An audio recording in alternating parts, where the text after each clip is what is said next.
Cerita dimulai saat Takumi Iruma, yang nggak sengaja dipanggil ke dunianya Dewi Nolin. Sebenarnya yang manggil Takumi ke dunia ini bukan Dewi Nolin, tapi Takumi secara tidak sengaja terpanggil ke dunia ini.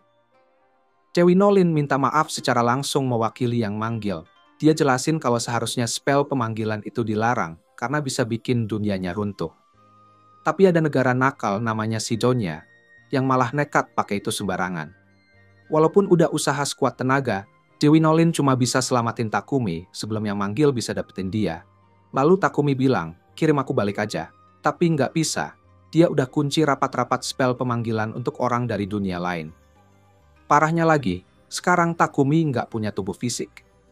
Dewi Nolin nawarin dia awal baru di dunia yang baru, dan mutusin buat kirim dia ke negara tanpa orang dari dunia lain, sambil kasih berkah biar dia jadi super kuat. Si Dewi jelasin tentang sistem pekerjaan di dunia itu, dan Takumi, yang gak suka berantem, minta pekerjaan yang bukan petualang. Dia setuju, kasih beberapa skill asik, dan ngirim Takumi buat mulai hidup baru. Takumi secara paksa mendarat darurat di benua Asgard, dan mengungkapin betapa parahnya pengalaman ini. Dia jalan ke dekat sungai, buat ambil napas sambil ngeliat air yang mengalir, dan buat pertama kalinya lihat wajah barunya, yang jadi wajah protagonis isekai generasi baru. Dia pakai baju khas bangsawan dan juga bawa tas yang mungkin bakal berguna. Takumi buka tasnya dan nemuin beberapa persediaan makanan, air, dan beberapa koin emas. Jadi kebutuhan dasarnya udah aman. Berkat Dewi Nolin, Takumi memutuskan untuk ngecek status buat lihat skill macam apa yang dia dapat dari Nolin sebelum dikirim ke sini. Di menu sistem, ada berkat yang dia terima dari Dewi Nolin di akhir daftar. Ini bikin Takumi khawatir, karena kalau orang-orang di dunia ini bisa lihat skill dan berkat orang lain, pasti bakal bikin orang penasaran kalau mereka tahu Takumi punya berkat dari Dewi. Jadi, dia mutusin buat nyembunyiin berkat itu dari tampilan publik, bareng dengan kotak itemnya, karena itu juga bisa dianggap item curang. Setelah itu beres, Takumi lalu fokus ngeliat skill aktifnya, di mana beberapa skill sihir level 1. Karena belum pernah nyobain sihir sebelumnya, dia mutusin buat coba skill barunya itu, buat lihat apa beneran bisa digunain.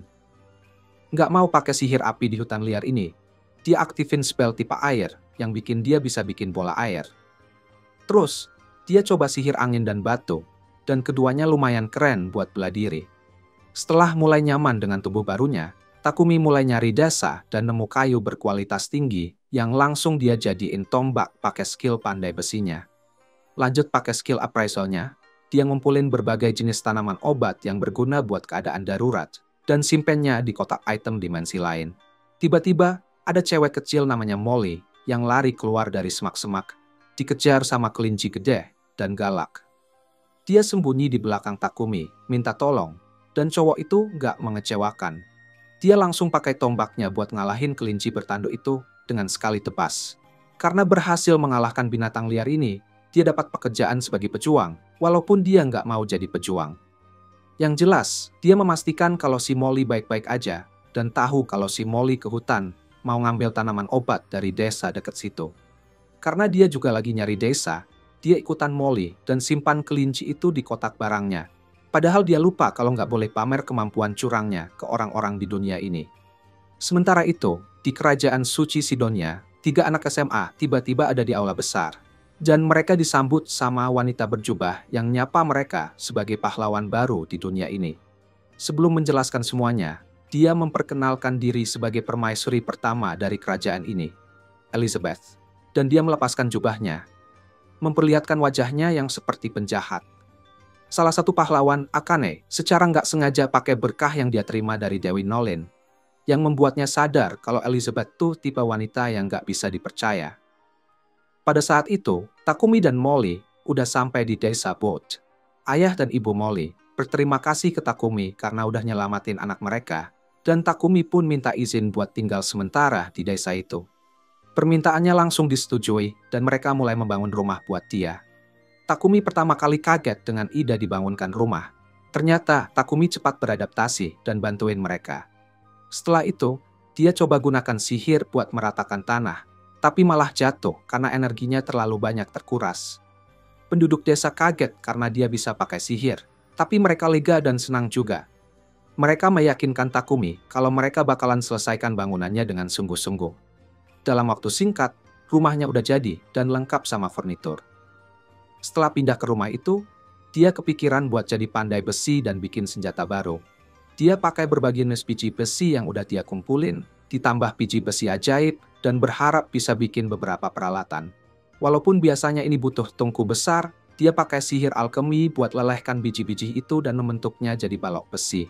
Setelah berhasil, dia berimajinasi dengan berbagai pilihan benda yang bisa dia bikin pakai besi dan tembaga. Nggak lama kemudian, Molly datang ngajak dia makan malam, tapi nemuin dia pingsan karena kelelahan di rumahnya. Dia udah pakai mananya terlalu banyak dan akhirnya pingsan. Untungnya, Molly nemuin dia tepat waktu buat minta bantuan. Pas itu juga, Martha marahin dia sementara Banga kasih dia ramuan penyembuhan biar dia bisa sembuh total. Dia sih cuek aja, terus lanjutin alkeminya, tapi kali ini dia diawasi ketat sama Martha dan Molly. Dengan skill alkeminya, dia bisa ngekstrak berbagai logam dan bikin berbagai peralatan buat penduduk desa. Dengan bantuan pandai besi, dia juga berhasil bikin tombak buat menjaga dirinya sendiri.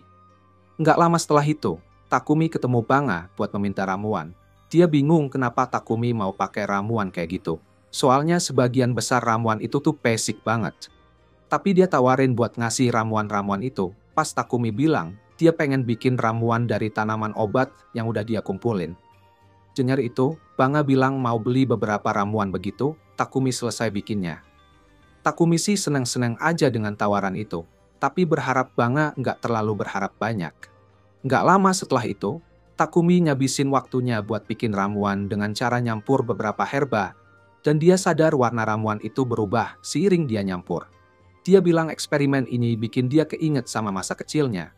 Begitu selesai, dia baru nyadar kalau ramuan yang sama itu muncul dalam dua warna yang berbeda. Dia pikir ini mungkin karena sihir air yang dia pakai, dan dia bertekad buat belajar lebih banyak resep ramuan. Setelah itu, dia pergi ke hutan buat nyari lebih banyak herba. Dia malah menggigit sehelai daun yang gak dia kenal. Ternyata itu daun beracun. Karena rasa penasarannya, bikin dia hampir pergi-pergi ke alam baka, lalu dia buru-buru pakai sihir buat nyembuhin dirinya sendiri. Baru aja dia selamat dari racun. Saat dia melihat ke belakang, dia langsung melihat babi berlapis baja dengan mata merah menyala, siap mau memangsa dia. Buat jaga diri, dia ngambil tombak yang ada di sebelahnya dan siap-siap buat bertarung. Pertama-tama, dia coba ambil pisau di tempat penyimpanannya dan lempar ke monster itu, tapi malah memantul di kulit tebal sang babi.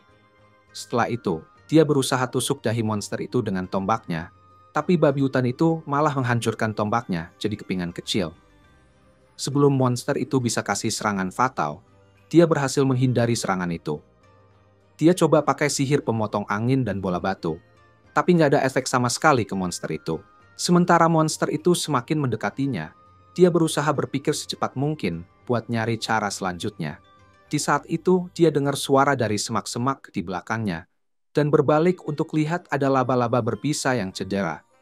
Awalnya, dia kira laba-laba itu mau menyerang dia, tapi dia sadar kalau laba-laba itu lagi kesakitan.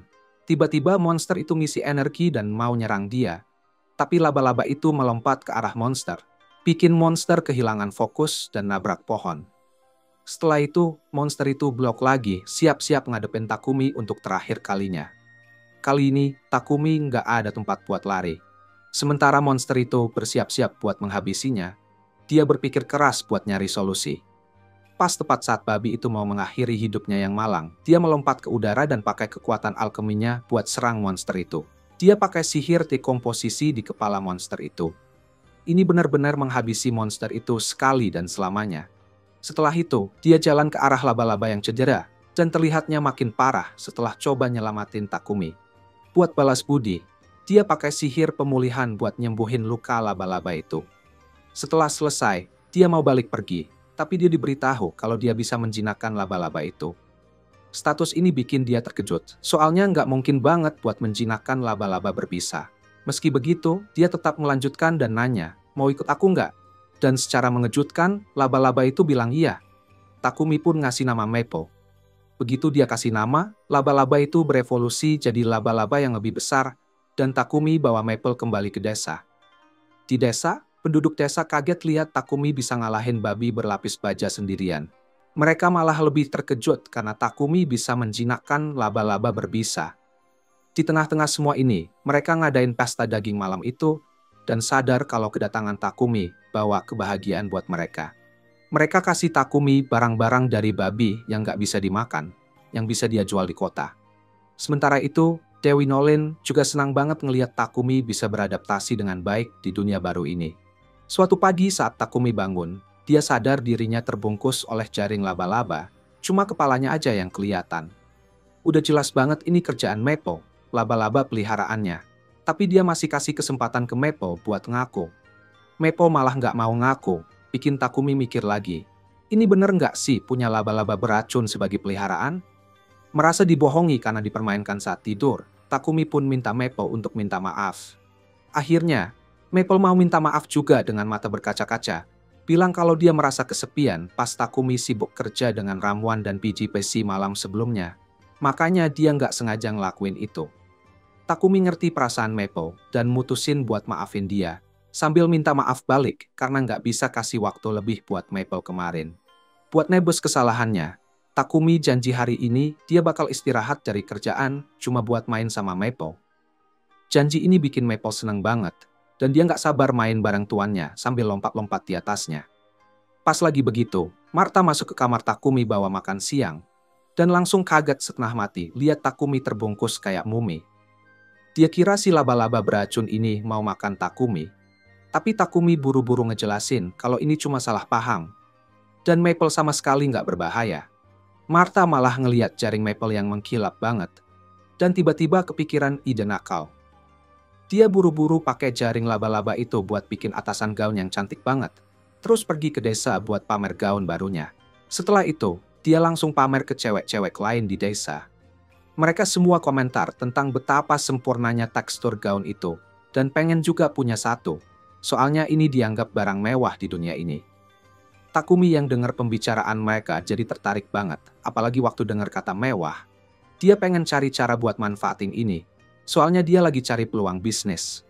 Dari cewek-cewek itu, dia dapat info kalau jaring laba-laba itu mahal banget dan populer di kalangan bangsawan. Sementara dia sibuk berpikir tentang rencana bisnisnya, Martha minta supaya Maple bikin lagi jaring tambahan. Kali ini yang lebih elastis, biar bahannya jadi lebih premium. Takumi jadi sedikit cemburu lihat Maple nurutin semua permintaan Martha, padahal mereka harusnya main bareng hari ini. Maple yang dengar itu cuma bilang kalau dia lagi sibuk. Jadi Takumi nggak mau ganggu dia lagi. Setelah itu, Takumi pun pergi melakukan urusannya sendiri. Dia ingat-ingat hari-harinya di desa ini, dan bilang kalau dia berencana pindah ke kota, soalnya dia mau belajar lebih banyak tentang alkimia. Tapi, dia udah mulai tinggal sama semua orang di sini, hampir sebulan tinggal bareng mereka. Dan dia nggak tahu gimana cara bilang selamat tinggal ke semuanya. Untuk sementara, dia pergi ke toko pandai besi dan ambil armornya dari Bobin. Pas di situ, Banga datang dan kira Takumi mau pergi. Banga malah dukung dia untuk pergi ke kota, karena bisnis produksinya bakal lebih berkembang di sana. Bobin juga nyebut kalau ada pedagang dari Bolton yang bakal datang minggu depan. Dan supaya Takumi lebih nyaman, mereka udah ngatur supaya dia bisa naik kereta pedagang itu ke kota. Takumi pun berterima kasih dengan tulus ke Bobin dan Banga yang udah kasih dukungan banget. Terus dia balik lagi. Pas lagi jalan, Takumi ketemu Martha. Dia ngeliat Martha bawa ember dan penasaran isinya. Ternyata di dalam ember itu ada isi perut kelinci bertanduk yang diburu Banga. Menurut Martha, bagian isi perutnya itu yang paling enak dari kelinci bertanduk. Tapi sebelum dimakan harus dibersihkan dan diproses dengan baik, biar nggak ada penyakit atau parasit yang tertinggal. Sayangnya, Martha nggak punya alat buat bersihin isi perut itu, jadi dia mau buang aja. Tapi Takumi kebetulan tahu sihir pemurnian dan pakai skill andalannya buat memurnikan isi perut itu. Bikin isi perut itu langsung bisa dimakan. Ternyata, sihir yang barusan dia pakai, termasuklah sihir cahaya. Dan Martha langsung kasih tahu Takumi supaya jangan nunjukin sihir Mia ke orang lain. Soalnya cuma sedikit orang di dunia ini yang bisa pakai sihir cahaya. Ini langka banget. Jadi kalau ketemu orang yang salah bisa nyoba buat ngelakuin hal-hal aneh. Skill yang bikin orang-orang pengen dapetin apa yang Takumi punya. Tapi sebelum Takumi takut, Martha meyakinkan dia kalau penduduk desa ini nggak bakal bikin masalah. Soalnya mereka semua juga nggak serakah. Masalahnya bakal muncul setelah Takumi keluar dari sini dan masuk ke kota. Takumi terima kasih sama Martha atas nasihatnya yang sangat berguna.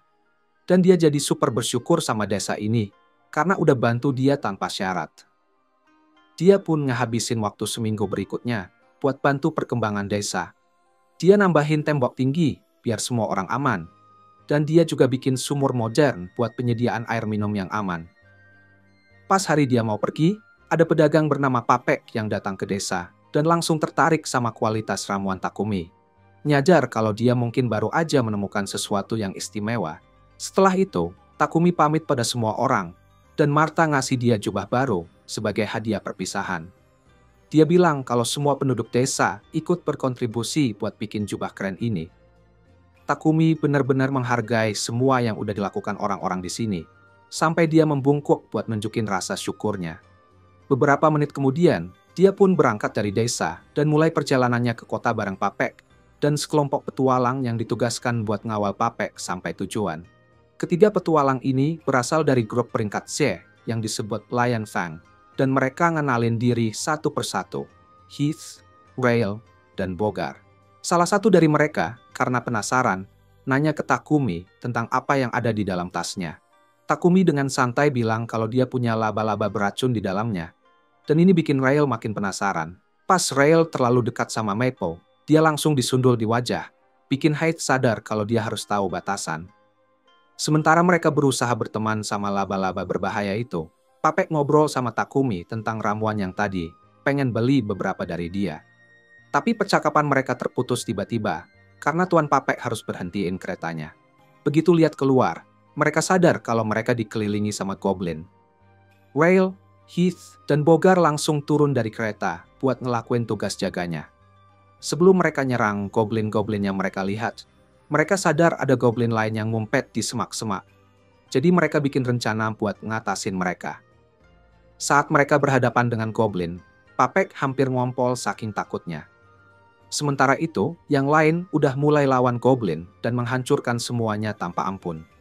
Setelah berhasil mengalahkan semua goblin, Heath kemudian perintahkan yang lainnya buat menguliti goblin-goblin itu. Setelah ngalahin goblin-goblin itu, mereka langsung ambil batu sihirnya. Begitu semuanya kelar, perjalanan mereka ke Bolton dilanjut tanpa ada serangan lagi. Beberapa hari kemudian mereka tiba di Bolton. Ini adalah kota pertama yang dikunjungi Takumi di dunia baru ini. Sesampainya di kota, dia langsung menuju Guild Petualang bareng Heath, Rail, dan Bogar yang baru aja selesai tugas ngawal.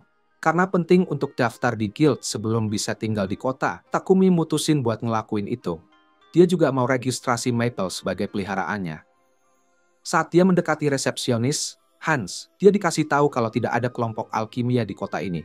Tapi, Hans juga bilang kalau alkemis bisa daftar di Guild Petualang, supaya bisa pakai kartu guild sebagai identitas.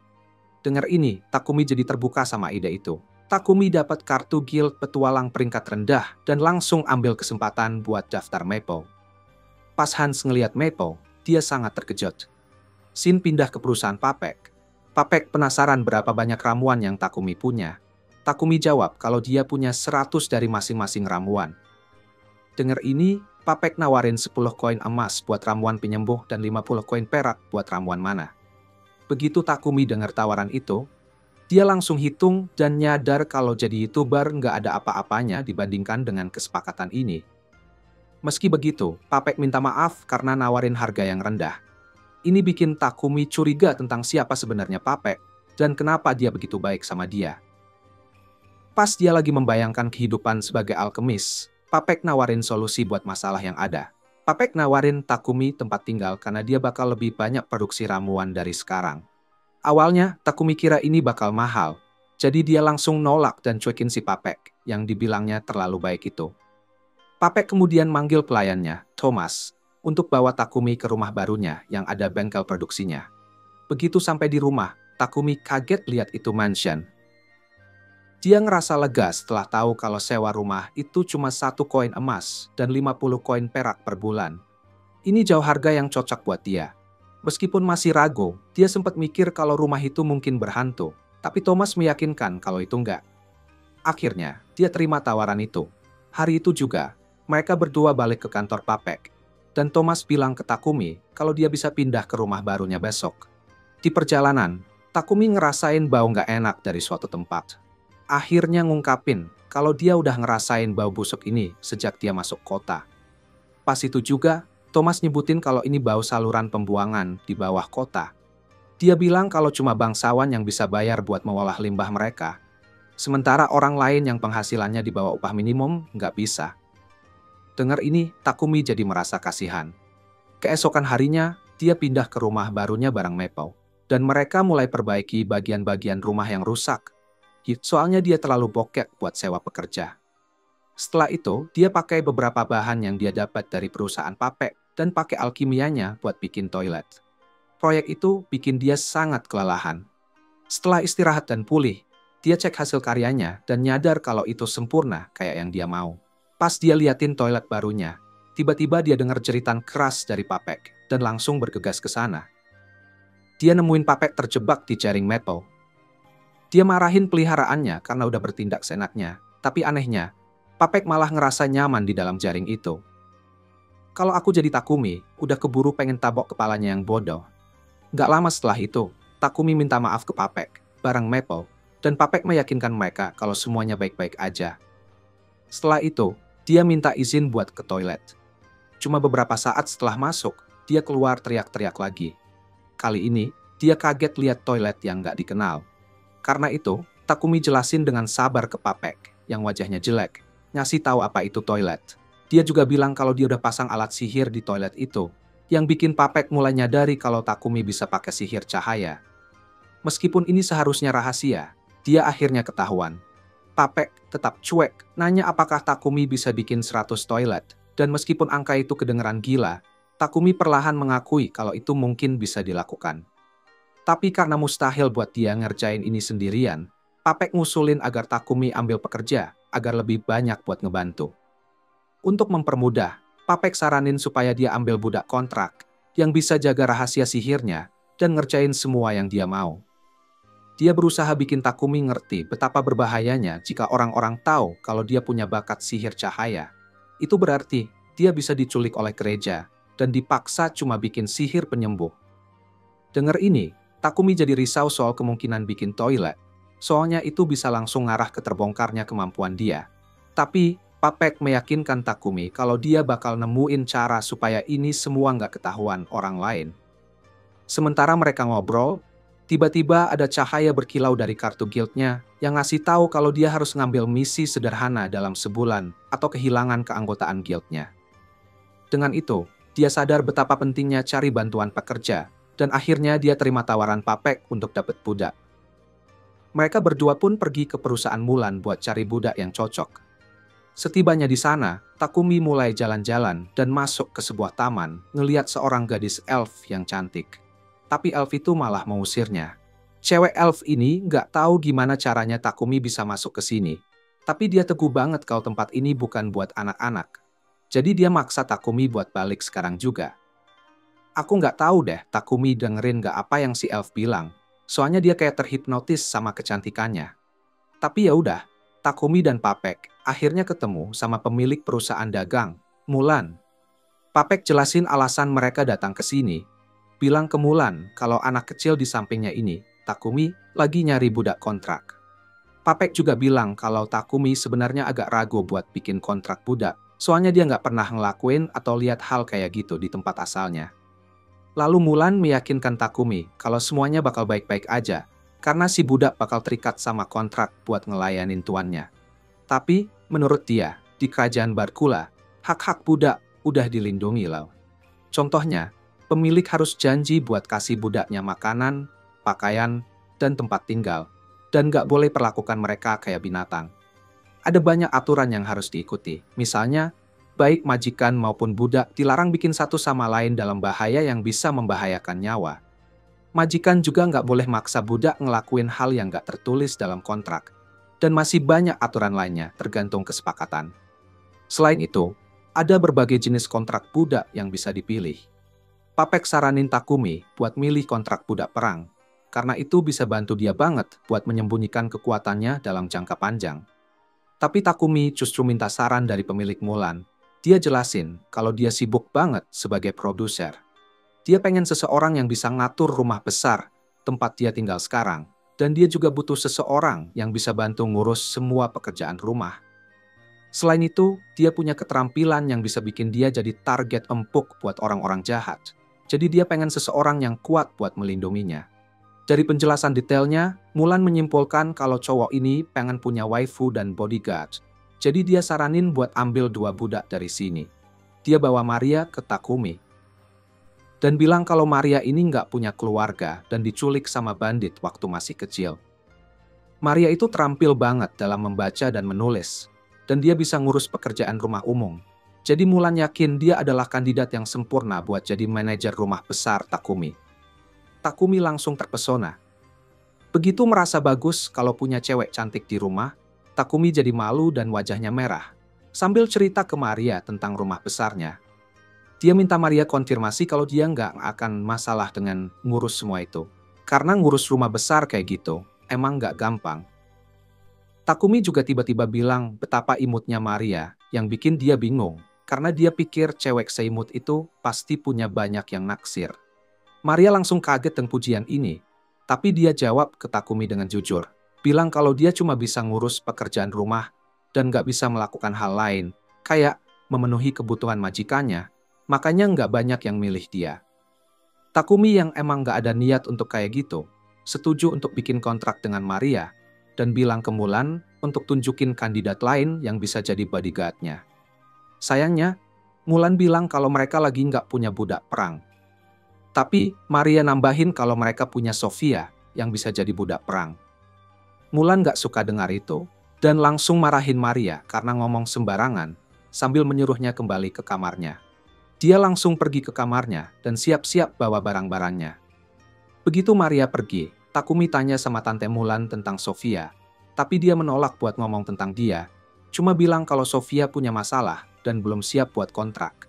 Tapi, skill intuisi Takumi bilang dia merasa Sofia adalah pilihan yang tepat buat jadi bodyguard-nya. Jadi dia minta ke Miss Mulan buat setidaknya ngobrol sama dia. Akhirnya, dengan enggan, Miss Mulan bawa dia ke kamar Sofia. Dan Takumi baru sadar kalau dia adalah elf yang ketemu sebelumnya di taman. Dan mungkin dia adalah seorang putri. Karena ya, itu klise banget. Miss Mulan jelasin cerita hidup Sofia. Bilang kalau dia diculik 50 tahun yang lalu dari kerajaannya waktu perang. Dan semenjak itu, dia habisin hidupnya di sini. Dia belum pernah bisa bikin kontrak dengan siapapun karena ada bekas luka di telinga kiri dia. Yang orang-orang di dunia ini anggap sebagai hal yang sangat nggak menarik. Ditambah lagi, tangan kanan dan kaki kirinya juga nggak bisa bergerak dengan baik. Tapi ada lebih banyak lagi. Sihir elemen dan sihir unik yang dimiliki ras elf telah disegel, yang bikin dia dianggap sebagai budak perang yang nggak berguna.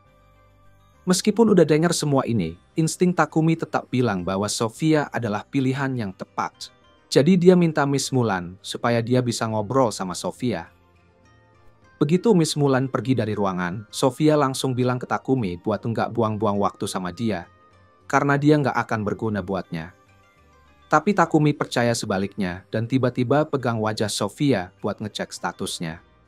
Setelah tahu kalau dia adalah sosok yang luar biasa dengan stat yang super kuat, dia baru sadar kalau dia hanya perlu menemukan cara untuk menghilangkan kutukannya.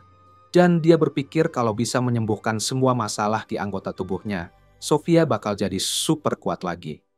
Bagi Takumi, itu kelihatannya investasi yang sangat bagus. Jadi dia memutuskan untuk bikin kontrak dengan Sofia.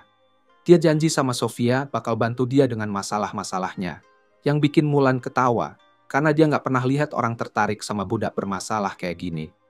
Tapi, dari apa yang dia lihat, Mulan yakin kalau Takumi adalah orang yang baik.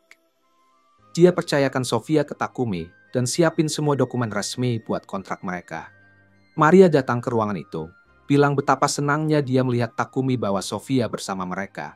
Tandanya dia teman baik sama Sofia. Tanpa berlama-lama, Miss Mulan melafalkan mantra, resmi bikin Maria dan Sofia berkontrak jadi budak Takumi. Mulan senang banget karena kedua gadis itu udah dapat majikan yang baik dan gak bakal memanfaatkan mereka.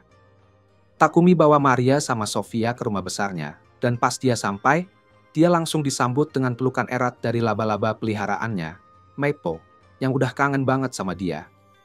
Melihat laba-laba pembunuh jadi hewan peliharaan majikannya, kedua gadis itu langsung sadar betapa berbahayanya perjalanan ini. Tapi ya udah, Takumi nunjukin mereka sekeliling rumahnya dan kasih masing-masing dari mereka kamar pribadi. Di rumah besarnya memang banyak kamar, meskipun mereka udah agak ragu buat nerima tawaran ini, karena semua ini kelihatannya terlalu mewah buat mereka. Takumi juga bilang ada bak besar yang bisa mereka pakai, yang dilengkapi alat sihir supaya selalu bersih. Dia saranin supaya kedua gadis itu rapihkan barang bawaannya dan pakai bak itu buat nyegerin diri. Sementara Sofia dan Maria lagi mandi, Maria tiba-tiba ngungkapin rasa terkejutnya kenapa majikan lama mereka, Mulan, bisa setuju ngizinin dia pergi dengan begitu mudah. Dia cerita kalau Mulan gak pernah mau lepasin Sofia, seberapa banyak pun tawaran yang dia dapat.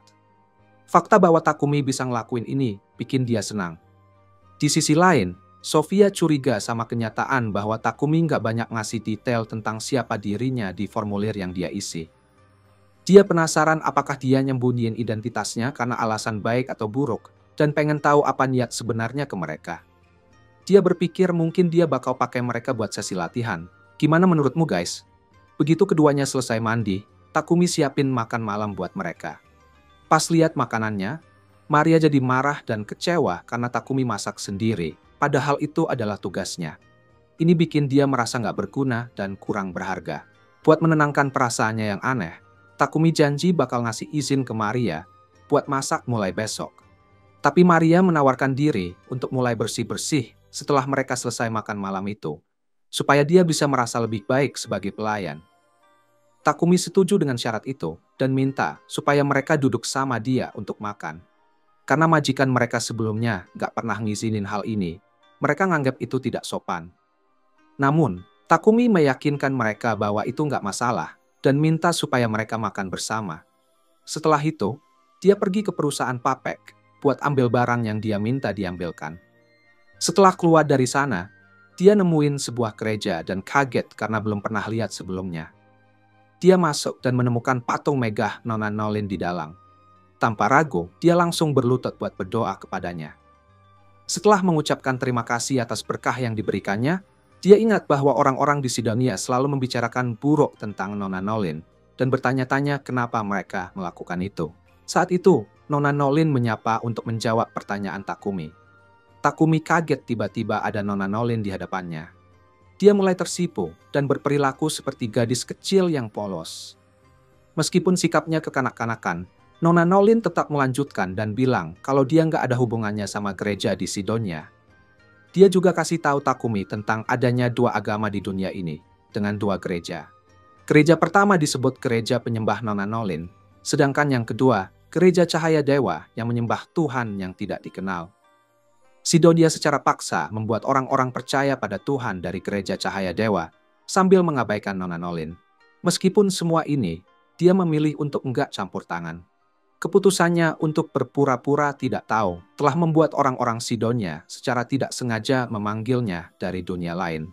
Karena merasa bersalah, Nona Nolin memutuskan untuk memberikan berkah super untuknya.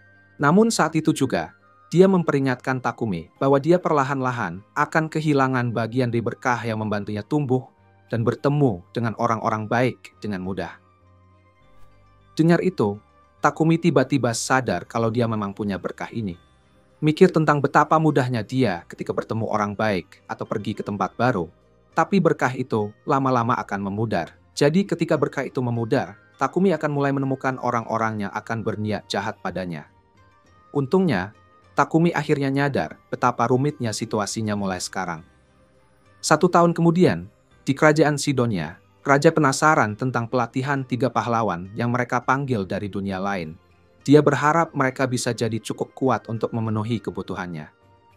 Meskipun trio ini ragu tentang dunia baru ini, mereka tampaknya sudah diyakinkan setelah dibujuk oleh Lady Elizabeth yang cantik. Betapa heroiknya mereka semua ya. Kita pasti berpikir 3 orang ini bisa berkembang dalam pelatihan. Tapi mereka bahkan gak bisa ngalahin satu instruktur berbadan besar. Lalu ada seorang gadis dunia lain mau meninggalkan pelatihan. Tapi Lady Elizabeth kasih tahu betapa pentingnya untuk berlatih. Begitu dia berbalik, Dia curiga sama niat sebenarnya Lady Elizabeth. Kembali ke rumah Takumi, dia datang dan lalu terjatuh dan menjatuhkan barang-barang yang dia dapat. Sofia coba buat ngambil barang yang dia bawa dari Papek. Tapi dia buru-buru pakai sihir penyimpanan buat menyembunyikannya. Sebelum dia ngelakuin itu, Sofia sempat lihat segal sihir di barang itu dan merasa curiga kenapa dia mau ngumpet-ngumpetin barang itu dari mereka. Sebelum dia tenggelam dalam rasa malu, dia minta supaya ditinggal sendiri sambil menuju ke workshopnya.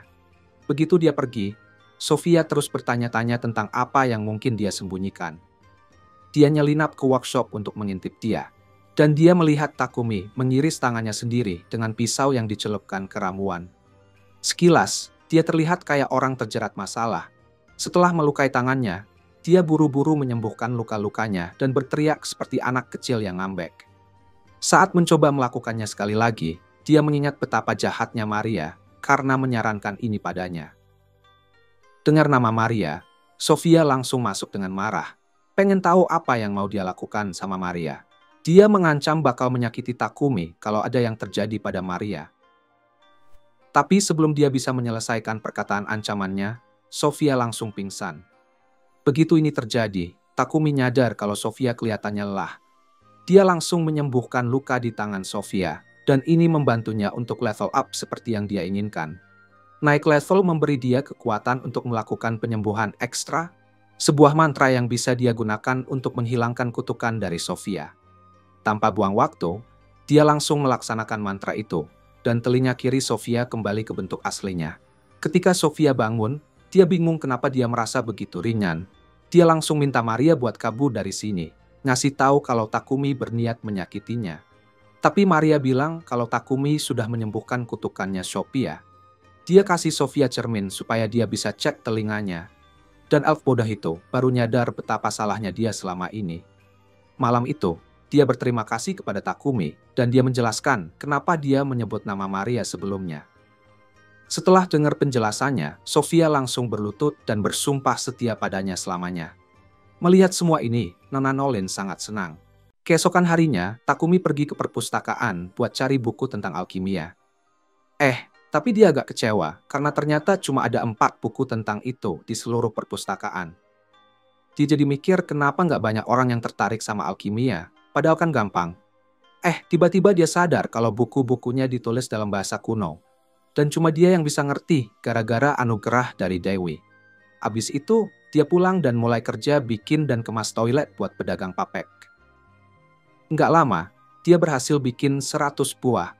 Lalu mutusin buat istirahat panjang dari produksi massal apapun dulu. Maria nanya rencana dia selanjutnya. Dan dia bilang mau jalan-jalan petualangan kecil keliling dunia. Katanya Sofia bakal jadi pengawalnya, dan Maria sebaiknya tinggal buat jaga rumah. Tapi Maria juga pengen ikut petualangan. Takumi jadi gugup dengar permintaannya karena dia masih ragu-ragu. Membawa orang yang gak bisa bertarung ke tempat yang gak dikenal. Dan dia juga butuh seseorang buat jagain rumahnya. Maria mulai nangis. Bilang kalau ditinggal sendirian buat jaga rumah tanpa Takumi, Sofia, atau bahkan Maple. Rasanya kayak toilet di tengah gurun yang panas banget. Takumi heran kenapa si rambut merah ini harus mikir kayak contohnya aneh banget. Tapi dia masih ngerasa nggak yakin buat bawa Maria bareng. Maria mendekat dan ngasih tatapan anjing kecil yang bikin hati meleleh. Pertahanan Takumi mulai goyah. Tapi sebelum mutusin sesuatu, dia milih buat cek status Maria. Dia pegang muka Maria dan lihat status kemampuannya. Terus kaget ternyata Maria itu battle mate sejati dan statnya bahkan lebih bagus dari dia. Takumi kaget banget, dan Maria sekali lagi minta ikut. Sofia akhirnya berdiri dan tanya Takumi untuk izin Maria ikut, karena dia bisa ngajarin Maria beberapa skill bertarung di sepanjang perjalanan.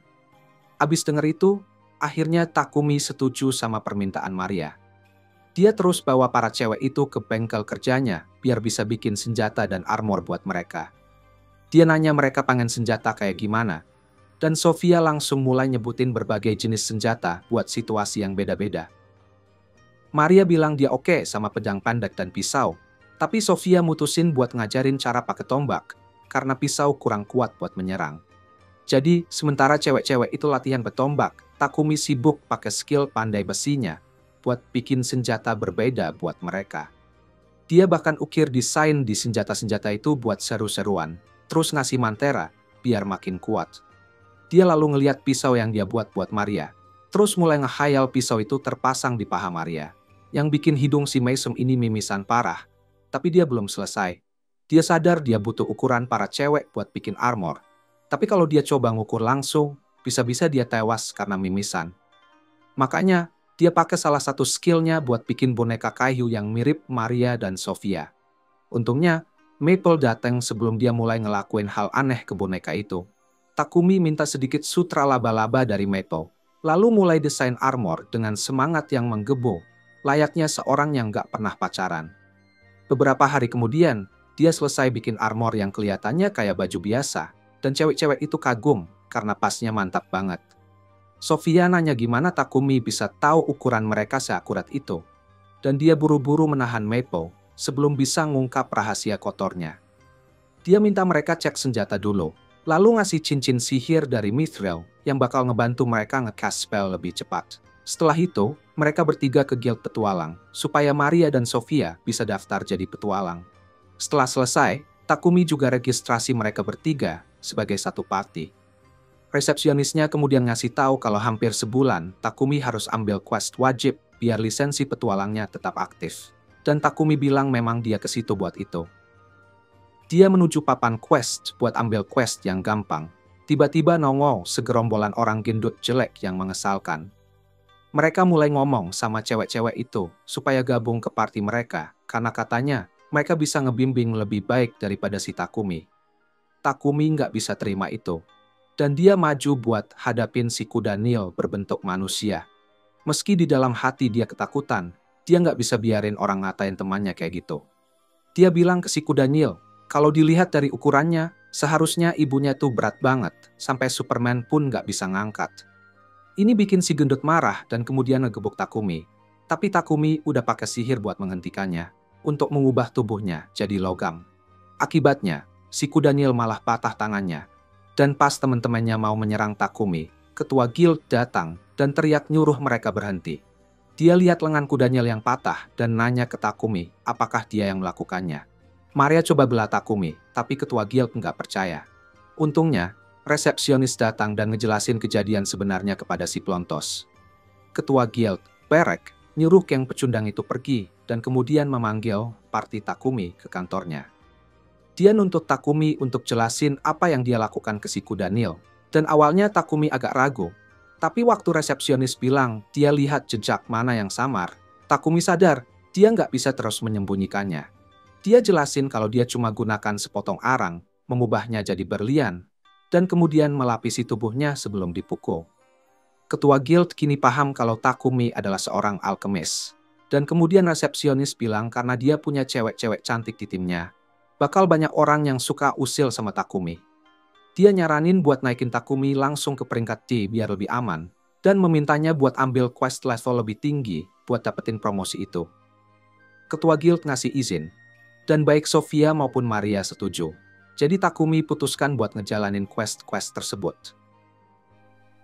Quest pertama adalah mengeliminasi beberapa goblin, dan berkat bantuan Maple, party Takumi berhasil nemuin mereka dengan cepat. Sofia langsung maju dan bunuh 2 dari mereka. Sementara 2 lainnya lari ke arah Takumi dan Maria. Maple ngikat mereka pakai benang sutranya, lalu Takumi dan Maria dengan gampang menghabisi mereka. Setelah itu, mereka berburu beberapa goblin dan kobold lagi buat nyelesain misi, dan Takumi merasa khawatir karena mereka ketemu banyak goblin. Sofia bilang mungkin ada jenderal goblin di sekitar. Kemungkinan segerombolan goblin yang besar mengabdi padanya. Biasanya butuh setidaknya 5 party peringkat D untuk ngalahin mereka. Tapi Sofia yakin kalau mereka bertiga cukup kuat buat ngelakuin itu. Takumi agak ragu dan gak mau ambil risiko sebesar itu. Tapi cewek-cewek itu bereaksi pengen banget kalahin mereka. Tiba-tiba, Maple bilang kalau dia merasa bakal berevolusi segera. Jadi Takumi langsung bikin kantung dimensi pakai sihir ruang waktu buat istirahat di sana. Dengan itu, mereka bertiga menuju markas Goblin. Dan Sofia memprediksi ada sekitar 300 goblin di sana. Takumi jadi takut dengarnya, dan dia tanya Sofia apa mereka beneran harus ngelakuin ini. Tapi Sofia nggak merhatiin dia. Dia bilang udah memastikan nggak ada orang yang disandera di sana pakai sihir angin. Jadi mereka bisa serang goblin dengan sihir.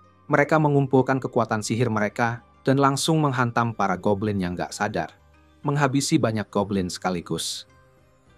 Nggak lama, Jenderal Goblin muncul buat bertarung dan langsung menyerang Takumi. Dia menahan serangannya dengan tombak dan kemudian pakai mantra api buat memanggangnya sampai gosong. Setelah itu, Takumi dan para cewek kembali ke guild. Benar-benar capek setelah bertarung lawan goblin.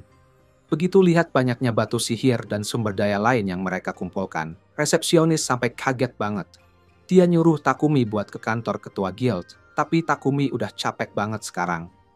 Dia tetap pergi ke kantor barak, yang ngambek karena biasanya butuh banyak tim peringkat D buat ngalahin Jenderal Goblin, dan grup Takumi bisa melakukannya sendiri.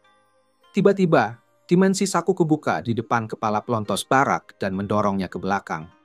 Maple keluar dari dimensi Saku setelah berevolusi jadi Archen manusia setengah laba-laba, dan dengan riang memperkenalkan dirinya ke teman-temannya.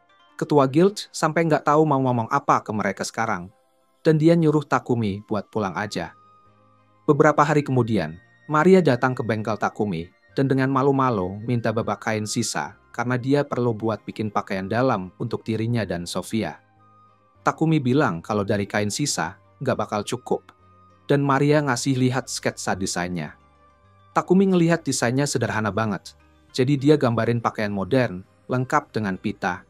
Dan Maria jadi semangat banget ngelihatnya dan minta dibuatkan satu set buat dia. Pas banget, Maple muncul dari dimensi Saku dan ngasih tahu Takumi kalau Papek ada di sini. Saat Takumi keluar buat nemuin Papek, dia nemuin si pedagang itu pingsan setelah lihat wujud evolusi Maple. Nggak lama kemudian, Papek bilang ke Takumi kalau Marquis Godwin yang memerintah kota pengen ketemu dia soal toilet dengan fitur pemurnian, dan dia nggak punya pilihan lain harus menemuinya. Mereka langsung pergi ke kastilnya. Meski awalnya Takumi khawatir ketemu sama bangsawan, dia mendapati Godwin adalah pria tulus dan administrator yang baik, yang siap tunduk pada siapapun yang bisa bantu dia memperbaiki kotanya. Dia mengucapkan terima kasih pada Takumi untuk toilet yang bisa membersihkan sendiri dan mengalahkan Jenderal Goblin. Tapi kemudian memperingatkan agar lebih hati-hati di masa depan.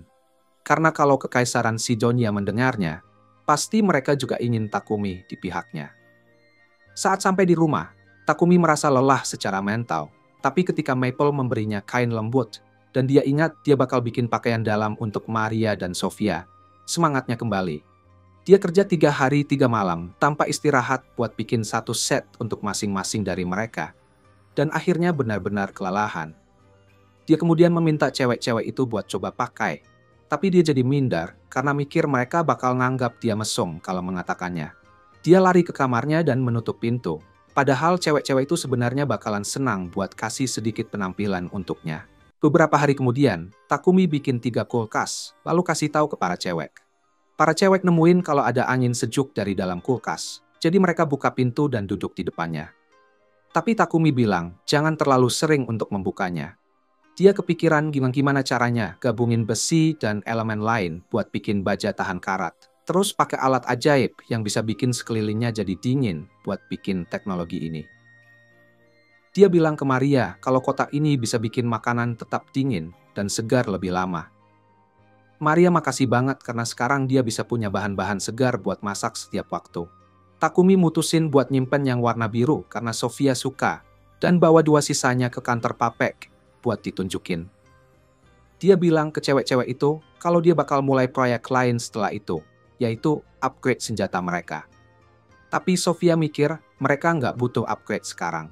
Tapi Takumi bilang, cepat atau lambat mereka bakal berpetualang. Jadi mereka harus terus upgrade peralatan sampai waktunya tiba. Dia terus pergi ke guild buat belajar tentang bahan-bahan berkualitas tinggi kayak mithril dan adamantite. Tapi si resepsionis bilang kalau bahan itu terlalu langka di sini, soalnya nggak ada pandai besi yang bisa ngolahnya dengan benar. Dia nyaranin Takumi buat coba pandai besi di negara para dwarf, karena mereka jauh lebih terampil. Tiba-tiba si resepsionis ingat kalau Takumi itu alkemis dan bilang kalau dia bisa aja bikin mithril sendiri. Tapi prosesnya benar-benar melelahkan dan gak efisien. Cara paling cepat buat dapetin itu adalah dengan menambang di tambang sebelah barat laut. Tapi cuma orang-orang yang terafiliasi dengan Guild Pandai Besi yang bisa masuk. Resepsionis nemu celah juga dan ngasih tahu Takumi kalau dia bisa terima quest buat ngalahin monster dalam tambang itu. Jadi dia bisa dapetin mithril dan adamantite sambil berburu monster. Takumi suka dengan idenya, terus tiba-tiba si kepala guild muncul di belakangnya dan bilang dia punya kabar baik buat Takumi. Dia ngasih tahu kalau kota lagi kekurangan kayu Trent yang bisa didapat dengan ngalahin monster pohon yang disebut Trent, dan mereka bisa ditemukan di jalan menuju tambang. Takumi agak gugup karena si Baldi terlalu dekat dengannya, tapi dia tetap ambil permintaan buat berburu Trent di jalan ke tambang. Kepala guild juga ngasih tahu kalau ada pandai besi yang minta pengawalan dari guild buat perjalanannya ke tambang, dan dia mau Takumi ambil pekerjaan itu juga. Takumi sadar kalau dia tiba-tiba dapat kerjaan terlalu banyak, tapi kepala guild janji bakal promosiin dia dan cewek-ceweknya begitu mereka berhasil menyelesaikan misi itu. Dia terima quest-quest itu, terus nanya berapa lama waktu yang dibutuhkan buat sampai ke tambang. Resepsionis bilang butuh waktu seminggu pakai kuda biasa dan sekitar 4 hari pakai kuda monster. Tapi sayangnya, sekarang mereka nggak punya kuda monster. Kemudian petualang berambut merah bernama Riel, yang Takumi temui saat keluar desa, datang ke sana dan bilang kalau timnya lagi pakai kuda monster sekarang. Takumi dan Riel ngobrol bentar buat saling tanya kabar masing-masing. Terus Riel cerita ke kepala guild bahwa timnya sempat berburu kerbau di perjalanan. Jadi dia balik sebentar buat nganterin sebelum dagingnya basi. Dia berencana balik ke teman-temannya besok, dan Takumi ngajakin dia nginep di rumahnya. Riel senang banget dan setuju. Terus dia ikut Takumi ke perjalanan buat ketemu Papek, yang langsung heboh pas lihat kulkas. Dia tahu Takumi mau pergi ke tambang buat dapetin mithril, dan putuskan buat minjemin kereta yang ditarik kuda monster. Tapi, sebagai gantinya, dia mau beli sebagian biji tambang dari Takumi. Takumi dengan senang hati terima tawaran itu, dan terus Papek minta dia buat bikin lebih banyak kulkas lagi. Setelah itu, Takumi cek berbagai pandai besi buat nyari yang bisa kasih dia mithril, tapi dia nggak nemuin siapapun yang bisa bantu, dan udah gelap pas dia balik ke rumah. Tiba-tiba, Riel tahu kalau ada orang mencurigakan datang ke arah mereka, dan dia mutusin buat lari bareng Takumi daripada bertarung. Tapi, penyerang berkerudung itu malah ngejatuhin dia, dan ternyata itu adalah Sofia, yang ngira Riel mau nyulik master femboy-nya. Dia hampir aja menyerang Riel, tapi Takumi berhasil menghentikannya. Terus mereka minta maaf ke Riel atas kesalahpahaman itu. Riel bilang gak apa-apa, tapi sekarang dia punya banyak pertanyaan. Mereka cepet-cepet pulang ke rumah, dan Riel shock banget pas lihat Maple berubah bentuk, dan rada iri karena Takumi tinggal sama 3 cewek imut, sementara dia masih jomblo. Kemudian, Takumi cerita ke cewek-ceweknya tentang quest yang dia ambil dari guild, dan mereka sepakat buat ikut misi itu. Keesokan harinya, setelah Riel meninggalkan rumah, Takumi mulai kerja buat senjata baru mereka.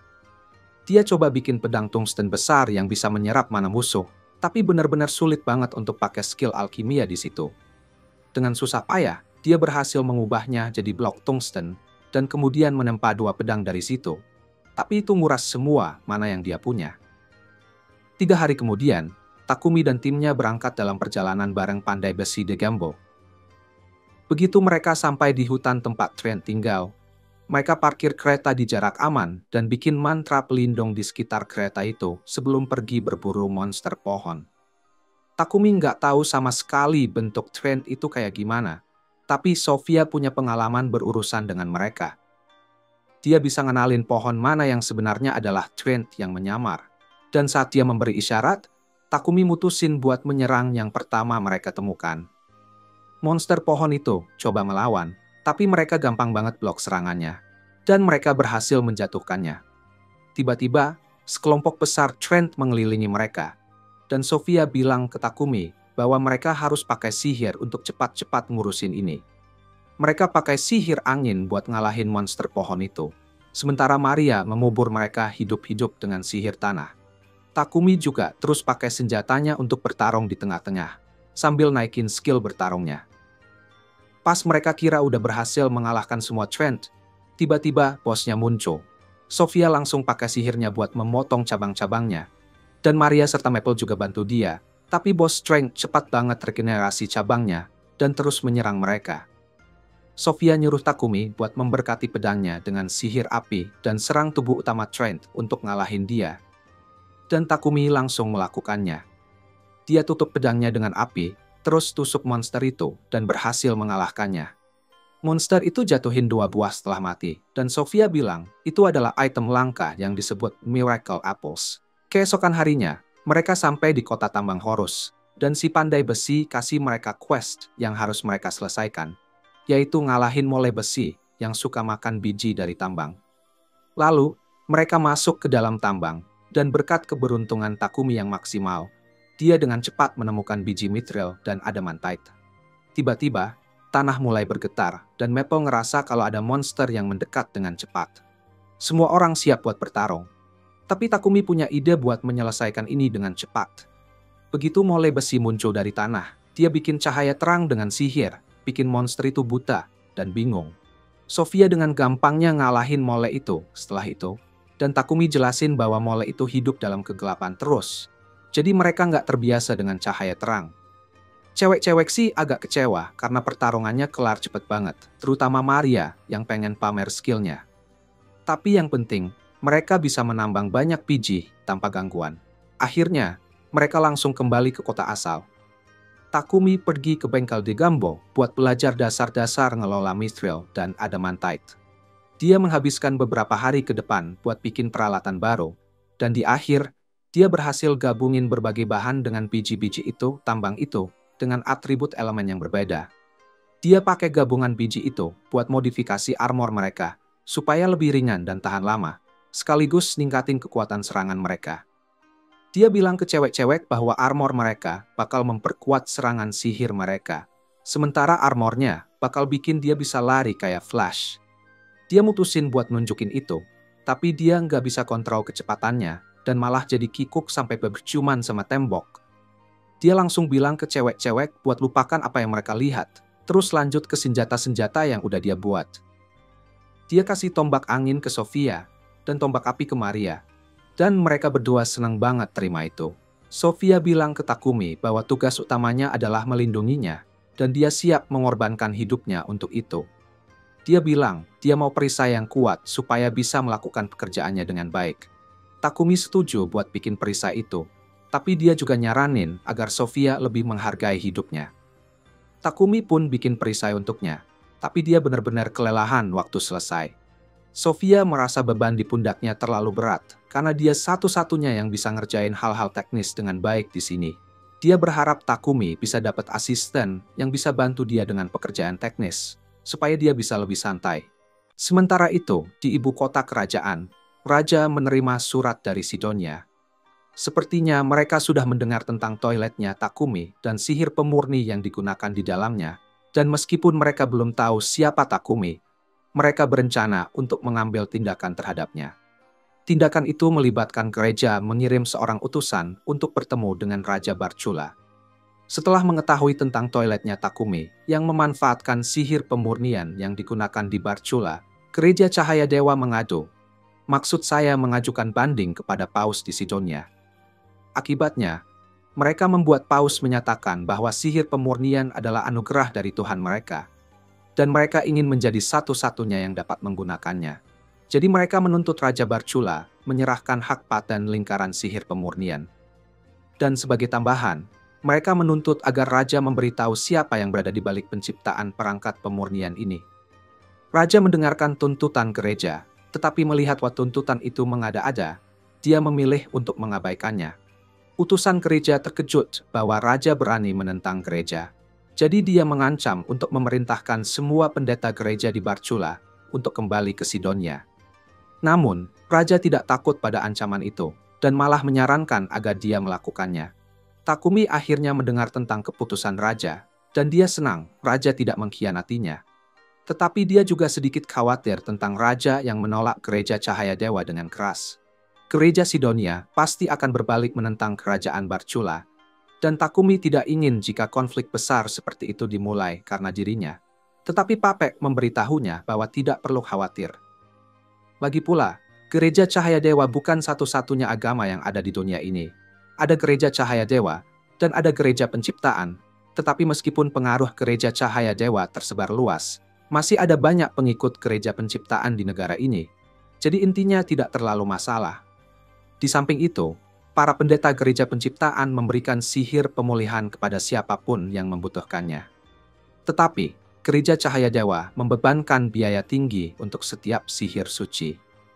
Gereja cahaya dewa didukung oleh Sidonia, jadi Takumi mungkin harus menghindari mereka mulai sekarang. Ngomong-ngomong, alasan Papek menemui Takumi hari ini adalah karena dia mempersembahkan toilet dan kulkasnya Takumi kepada raja beberapa waktu lalu. Dan raja sangat terkesan, sehingga dia meminta Papek membawa Takumi untuk bertemu dengannya. Takumi sedikit ragu-ragu untuk bertemu seseorang sepenting raja, tetapi Papek meyakinkannya bahwa raja tidak memaksa untuk menemuinya. Jadi, dia memiliki hak untuk menolak jika dia mau. Namun, Papek sangat ingin dia setuju, karena itu akan membantu hubungan perusahaannya dengan ibu kota kerajaan. Takumi akhirnya setuju untuk bertemu. Jadi malam itu, dia memberitahu Sofia dan Maria tentang itu, dan bertanya kepada mereka apakah mereka bersedia menemaninya ke ibu kota kerajaan, Barcula. Keduanya bilang mereka dengan senang hati akan pergi dengan Takumi. Jadi dia menyarankan untuk berangkat seminggu dari sekarang. Tetapi sementara itu, ada banyak hal yang perlu mereka persiapkan. Perjalanan ke ibu kota kerajaan akan memakan waktu sekitar 7 hari. Jadi Maria harus mengemas banyak makanan jauh-jauh hari. Dan sementara dia melakukan itu, Takumi mengatakan dia akan membuat jubah baru untuk Maria dan Sofia. Dia mendapatkan beberapa batu ajaib elemen gelap dari Papek. Dan jika dia menggunakannya untuk membuat jubah, maka dia bisa menghiasinya dengan mantra anti-persepsi. Mantra seperti itu akan sangat berguna dalam pertempuran, tetapi alasan utama Takumi ingin membuatnya adalah agar ketika mereka sampai ke ibu kota kerajaan, Sofia dan Maria tidak akan diganggu. Kemudian, Sofia dan Maria pergi berbelanja, dan saat memilih buah, Maria mengeluh bahwa Takumi tidak memiliki cukup kepercayaan pada dirinya sendiri. Sofia setuju dan menunjukkan bahwa Takumi memiliki penampilan yang baik, memiliki bakat luar biasa dalam alkimia, dan keahlian inovatif yang luar biasa. Dia terus menyebutkan semua kualitas baik Takumi, tetapi Maria memperhatikan betapa antusiasnya Sofia saat dia berbicara tentang Takumi, sehingga dia merasa bahwa Sofia mungkin jatuh cinta padanya. Sofia menyangkal memiliki pikiran yang tidak pantas dan mengatakan dia hanya mencintai Takumi sebagai majikannya, tetapi Maria tahu pasti ada rasa cinta di dalam hatinya. Sementara itu, Takumi kembali ke gereja di kota dan berlutut di depan patung Nolin untuk berdoa padanya. Tidak lama kemudian, cahaya mulai bersinar turun pada Takumi, dan dia mendapati dirinya naik ke wilayah Nolin, di mana dia menyambutnya dengan hangat. Sudah lama sejak dia terakhir kali melihat Takumi, dan dia mendengar tentang undangannya ke ibu kota kerajaan.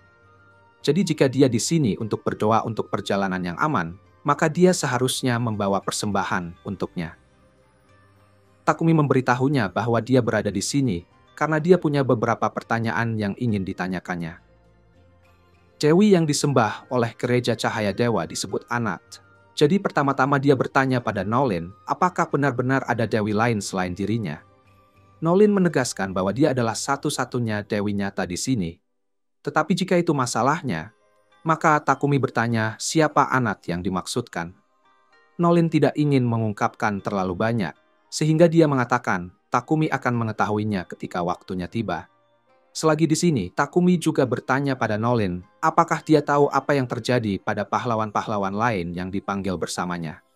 Sudah 10 bulan sejak Takumi datang ke sini, dan biasanya hal seperti pahlawan dipanggil dari dunia lain akan menyebabkan kekacauan besar. Tetapi Takumi belum mendengar seseorang berbicara tentang itu. Nolin mengakui bahwa ketika dia memanggil Takumi, dia memanipulasi waktu sedikit untuk mengirimnya 1 tahun ke masa lalu, sehingga secara teknis para pahlawan belum dipanggil. Akan ada beberapa bulan lagi sebelum para pahlawan dipanggil. Tetapi Takumi tidak mengerti mengapa dia harus repot-repot mengirimnya kembali ke masa lalu, sehingga dia meminta penjelasan. Sayangnya, Nolin mengatakan waktunya sudah habis, sehingga dia tidak akan menjawab pertanyaan lagi untuk saat ini. Dan dia juga memintanya untuk membawakannya permen sebagai persembahan lain kali dia berkunjung. Takumi mencoba mengatakan padanya bahwa dia punya lebih banyak pertanyaan untuk ditanyakan. Tetapi Nolin memukul kepalanya membuatnya kembali turun ke dunia fana. Takumi kemudian terbangun di lantai gereja, dan dia merasa bahwa Nolan menghindari pertanyaannya tentang pahlawan lainnya, tetapi dia tidak berniat terlibat dengan mereka pada awalnya, jadi itu tidak terlalu penting. Dia kemudian kembali ke rumahnya untuk menyelesaikan pembuatan jubah baru untuk para gadis. Dan begitu dia selesai, dia memberikannya kepada mereka. Baik Maria dan Sofia menyukai desainnya, dan Takumi senang mendengarnya, tetapi ada sesuatu lagi yang ingin dia kerjakan sebelum perjalanan mereka. Dia membawa keduanya ke bengkelnya dan menunjukkan bahwa dia berencana membuat kereta untuk dirinya sendiri. Karena mereka sering bepergian, dia merasa bahwa lebih efisien untuk membuat kereta yang nyaman bagi mereka daripada harus meminjam setiap saat. Namun, seandainya jika dia bisa membuat kereta sendiri, dia masih belum punya kuda, jadi dia harus meminjam satu dari serikat. Maria mengatakan tidak perlu melakukan itu karena mereka bisa mendapatkan salah satu kudanya. Hutan kematian di luar Bolton memiliki banyak monster di dalamnya. Dan jika mereka mencari cukup lama, mereka mungkin akan menemukan kuda unicorn atau naga yang akan jauh lebih cepat daripada kuda monster biasa.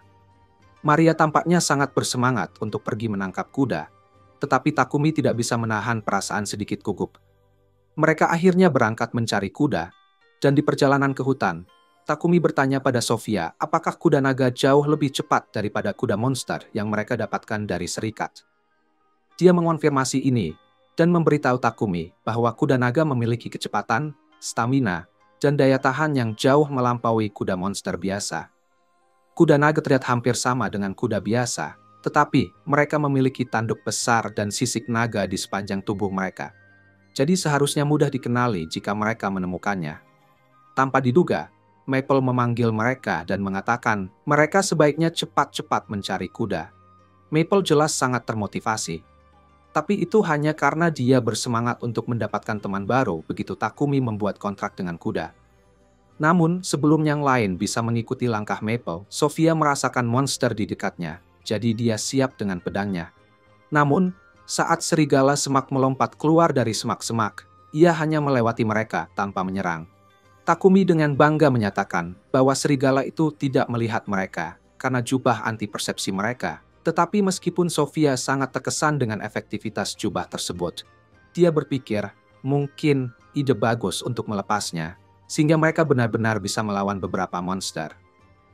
Beberapa saat setelah melepas jubah itu, Sofia berhasil membunuh babi itu hanya dengan satu pukulan. Maria menganggap ini hebat, karena dia bisa menyiapkan daging babi itu untuk mereka gunakan dalam perjalanan mereka. Maple tidak sabar dan menyuruh semua orang segera bergegas. Tetapi kemudian Takumi memperhatikan Trent yang jatuh di tanah. Dan dia benar-benar membutuhkan kayu itu untuk membuat kereta. Jadi dia dan Sofia bersiap untuk mulai memotongnya. Sementara Maria sibuk dengan daging dan Takumi sibuk dengan pohon, Maple memutuskan untuk berangkat sendiri mencari kuda. Saat berjalan melewati hutan, Maple melihat bahwa ada banyak pohon mati di daerah itu. Dia penasaran siapa yang melakukan ini. Ketika dia melangkah lebih jauh ke dalam hutan, dia akhirnya menemukan seekor naga tergeletak di tanah. Dan kelihatannya dalam kondisi memprihatinkan. Maple mendekatinya dan bertanya apakah ia terluka. Naga itu segera menembakkan petir ke arah Maple. Jadi Maple menjauh. Tapi dia bisa merasakan bahwa naga itu hanya takut karena terluka. Dan dia mengerti perasaan itu karena itulah yang dia rasakan sebelum Takumi menemukannya. Dia memberitahu naga itu agar tidak khawatir karena tuannya adalah orang yang sangat baik. Jadi dia akan menyembuhkannya begitu tiba di sana. Mereka hanya harus menunggu sebentar. Tapi sepertinya mereka tidak akan bisa menunggu dengan tenang. Dua monster semut tiba-tiba muncul, dan mereka tampaknya tidak bersahabat. Maple menyadari bahwa semut-semut itulah yang melukai naga tersebut. Jadi dia menggunakan jaringnya untuk menangkap mereka dan melemparkan tubuh mereka di depan naga untuk disambar petir. Tetapi masih banyak semut lainnya, jadi mungkin mereka adalah masalah sekarang. Untuk melindungi dirinya dan si naga, Maple menenun penghalang dari sutranya. Tetapi meskipun mungkin telah mengulur waktu, semut-semut akhirnya akan menerobosnya. Maple mencoba memanggil bantuan dari Takumi, tetapi ketika dia mencoba menghubunginya, Takumi tidak merespons sama sekali. Dia mulai khawatir bahwa Takumi mungkin begitu bersemangat tentang kayu yang dia temukan, sehingga dia lupa tentang Maple. Keputusasaan melanda ketika semut-semut akhirnya berhasil menerobos penghalangnya. Jadi Maple menutup matanya dan menunggu kematian. Namun, ketika dia membuka matanya lagi, dia mendapati Takumi berdiri di atasnya, dan dia sangat senang bahwa dia baik-baik saja. Maple melompat ke dalam pelukannya karena lega bahwa Takumi benar-benar datang untuk menyelamatkannya. Karena dia sangat khawatir ketika Takumi tidak merespons panggilannya. Jadi Takumi menjelaskan bahwa penyebabnya mungkin adalah penghalang yang Maple buat. Itu dibuat dengan baik untuk menghalau serangan, tetapi lapisan yang saling terjalin juga menghalangi semua sinyal mana, sehingga panggilannya tidak bisa mencapai Takumi. Namun Takumi cepat menyadari bahwa dia kehilangan sinyal Maple. Dia langsung berlari ke lokasi terakhir yang dia ketahui. Dia kemudian melihat naga di belakang Maple, dan Maple memintanya untuk menyelamatkannya. Jadi dia mengulurkan tangan dan mencoba menggunakan sihir penyembuhan padanya. Namun, naga itu menolaknya karena tidak mempercayai Takumi. Sofia memberitahu Takumi bahwa mereka harus segera pergi, karena mungkin ada lebih banyak semut di daerah itu. Tetapi jika mereka meninggalkan naga itu di sini sendirian, ia pasti akan mati. Jadi Takumi memutuskan untuk memasukkannya ke dalam dimensi sakunya bersama Maple sampai mereka pulang. Sofia memperingatkannya bahwa ternyata Takumi tidak baik-baik saja.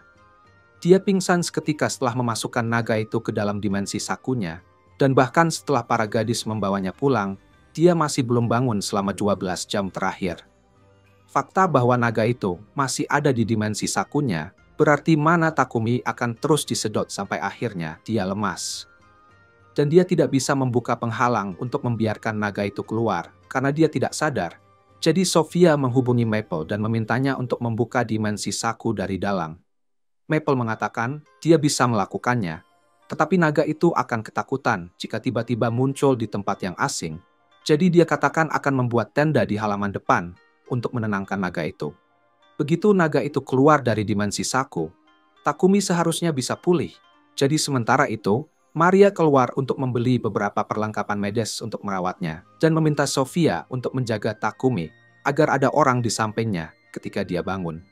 Malamnya, Takumi akhirnya bangun dan pergi keluar untuk melihat naga. Maple telah menceritakan kepada naga semua tentang Takumi saat mereka menunggunya pulih. Dan setelah memperkenalkan dirinya, Takumi bertanya pada naga itu apakah mau membuat kontrak dengannya. Naga itu mempercayai Maple, dan karena Maple merekomendasikan Takumi, ia setuju untuk membuat kontrak. Sekarang Takumi telah menjinakkan naga tersebut. Dia akhirnya dapat menggunakan sihir padanya tanpa harus khawatir tentang efek samping. Jadi dia segera gunakan sihir penyembuhan tingkat tinggi pada naga itu untuk menyembuhkan semua lukanya.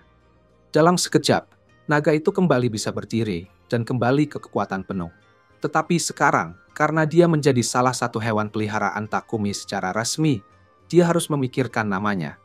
Karena dia menamai Maple dari daun, dia memutuskan untuk tetap pada tema itu dan memberi nama naga itu Camellia, sesuai dengan pohon yang daun-daunnya tetap hijau sepanjang tahun. Maple senang, Camellia sudah pulih sekarang, dan karena semua masalah telah diselesaikan, Maria memanggil semua orang untuk makan malam. Karena dia membuat banyak makanan enak dan Takumi belum makan seharian karena dia tidak sadarkan diri. Di sebuah perusahaan perdagangan budak bernama Palung, ada seorang gadis setengah binatang bernama Reva yang sedang bertemu dengan calon tuan. Klien tersebut terkesan dengan kemampuan magis Reva, tapi ia bertanya, apakah Reva bisa menggunakan sihir yang berguna?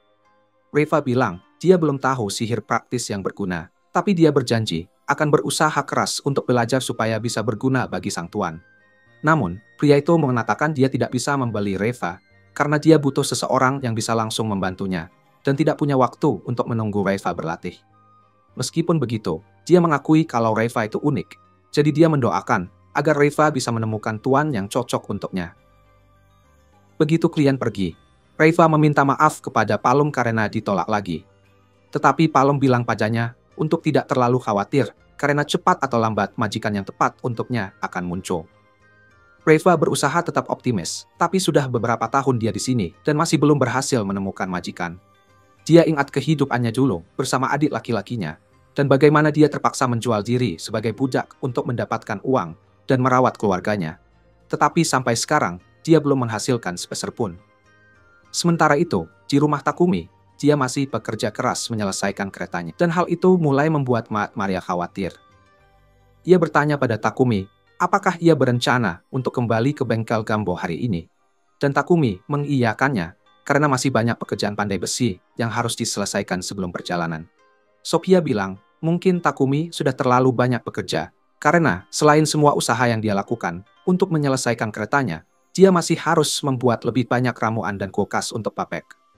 Belum lagi, Takumi belum istirahat sama sekali dalam beberapa hari terakhir, jadi dia khawatir kalau begini terus, Takumi bisa sakit karena kecapekan. Takumi menghargai kalau mereka berdua begitu peduli dengan kesehatannya, tapi dia meyakinkan mereka bahwa dia baik-baik saja. Jadi dia tetap pergi seperti rencana. Tujuan pertamanya hari itu adalah Guild. Tapi begitu dia masuk, dia mendengar seorang pria yang sangat berharap Guild Master percaya padanya, karena dia melihat sesuatu yang mengerikan. Takumi mendekat ke meja depan dan bertanya pada Hans tentang keributan itu. Lalu Hans menjelaskan bahwa ada beberapa laporan orang-orang melihat makhluk aneh di luar sana. Takumi bertanya makhluk seperti apa itu, tapi nggak ada yang tahu seperti apa bentuknya, meskipun Hans sudah menggambar sketsa berdasarkan apa yang diceritakan para saksi. Meski dengan sketsa itu, masih belum jelas apa makhluk itu. Tapi Hans nggak terlalu khawatir, karena belum ada laporan kerusakan sejauh ini. Jadi, dia nanya ke Takumi kenapa dia datang ke guild hari ini.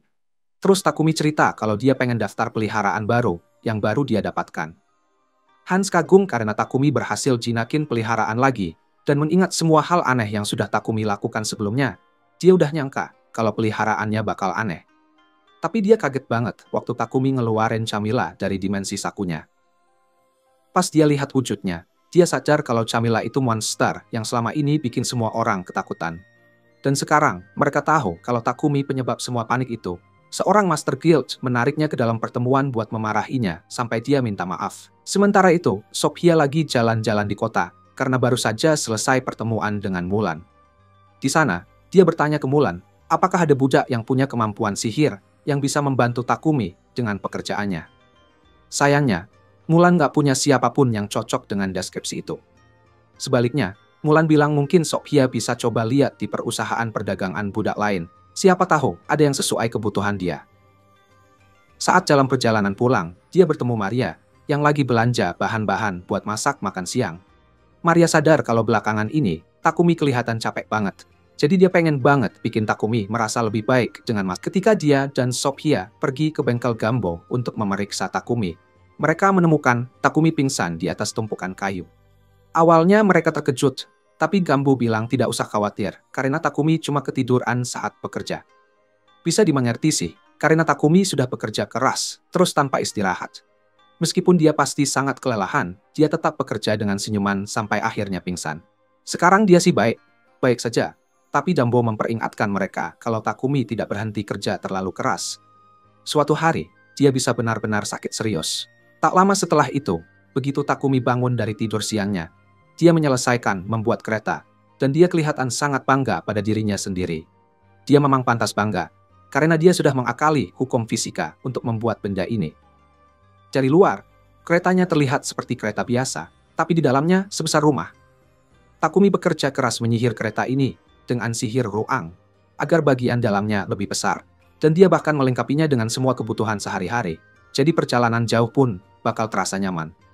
Semua orang naik ke dalamnya untuk mencoba, dan Maria sangat senang saat mengendarainya.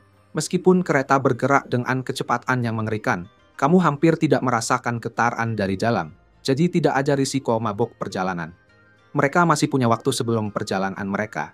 Jadi Takumi bilang ke Maria, kalau dia bisa ngasih saran tentang apa aja yang mau ditambah ke kereta. Karena dia menawarkan, Maria meminta tambahan runcing di kereta. Meskipun runcing di samping nggak ada gunanya sama sekali, tetap saja itu bakal kelihatan keren. Takumi mengakui saran Maria, tapi langsung mengabaikannya. Jadi mereka melanjutkan seperti biasa, dan beberapa hari kemudian, tiba waktunya untuk perjalanan mereka. Mereka tiba di gerbang kota, dan bertemu dengan pasukan singa di sana.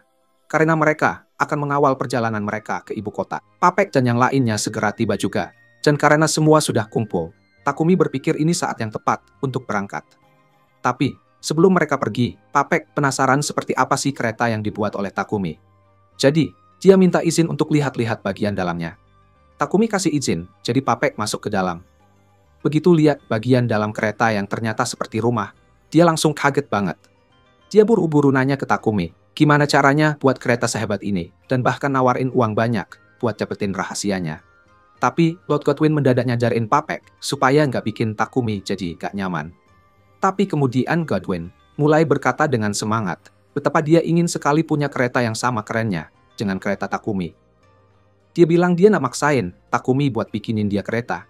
Tapi, kalau aja Takumi kasih kereta itu ke dia sebagai hadiah, dia bakalan sangat berterima kasih, bahkan rela bayar 100 koin platinum. Takumi cepat menghitung dalam pikiran, dan sadar kalau 100 platinum itu kira-kira setara dengan 1 miliar yen. Dan dengan uang sebanyak itu, siapa yang bisa nolak? Untuk sekarang, mereka mulai perjalanan dengan Takumi, dan rombongannya naik kereta Takumi. Sementara Godwin dan Pepek pakai kereta masing-masing. Saat mereka berkendara, Godwin ngobrol sama asistennya tentang betapa berharganya Takumi buat kerajaan sejak kedatangannya. Godwin yakin Takumi bakal mencapai puncaknya suatu hari nanti. Tapi semua keberhasilannya pasti akan menarik perhatian yang gak diinginkan. Walaupun Raja dan Godwin bakal berusaha melindungi Takumi dari ancaman di dalam kerajaan Barkula, berurusan dengan Kekaisaran Sidonia masih jadi tantangan besar. Ngomong-ngomong soal Kekaisaran Sidonia, kita diajak melihat ke masa depan setelah para pahlawan lainnya dipanggil, dan Akane lagi membaca buku sejarah Sidonia kuno untuk ngumpulin informasi sebanyak-banyaknya.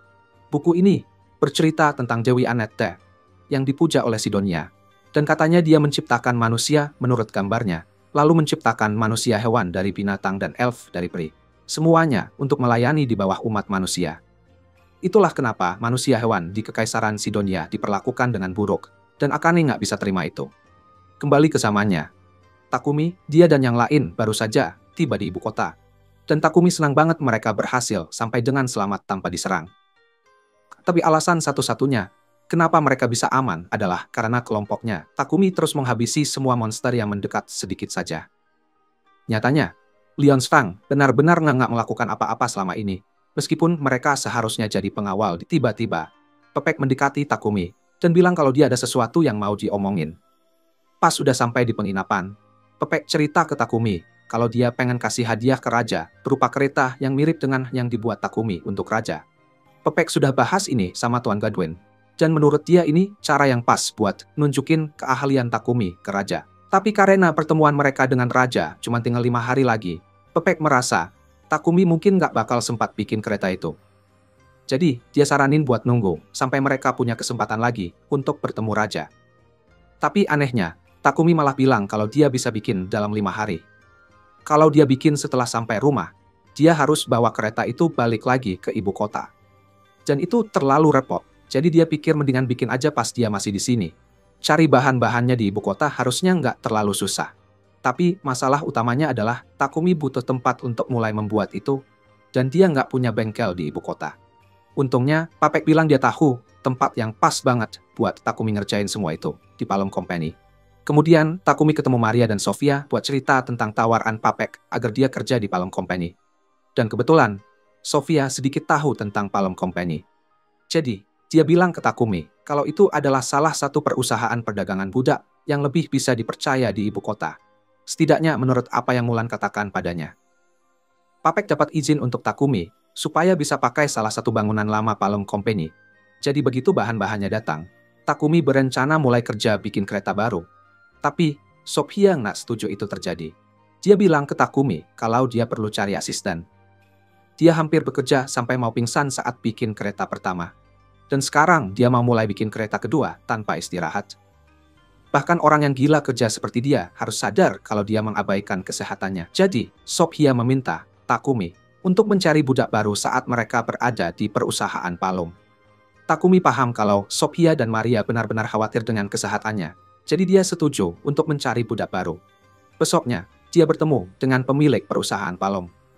Takumi bilang kalau dia mencari budak untuk membantunya dengan alkimia. Dan karena sekarang Takumi lagi bekerja buat kereta yang punya elemen-elemen sihir, Palm mengira Takumi butuh budak yang punya kemampuan sihir. Sementara Takumi sedang meeting, Sofia berdiri di luar. Tapi tiba-tiba, Maria berlari mendekatinya dengan panik, karena dia nggak bisa menemukan Maple dimanapun. Maple tadi ngomong, kalau dia pengen banget eksplor gedung Palom, dan kalau ada yang lihat laba-laba raksasa berkeliaran di lorong, mereka pasti bakal ketakutan banget.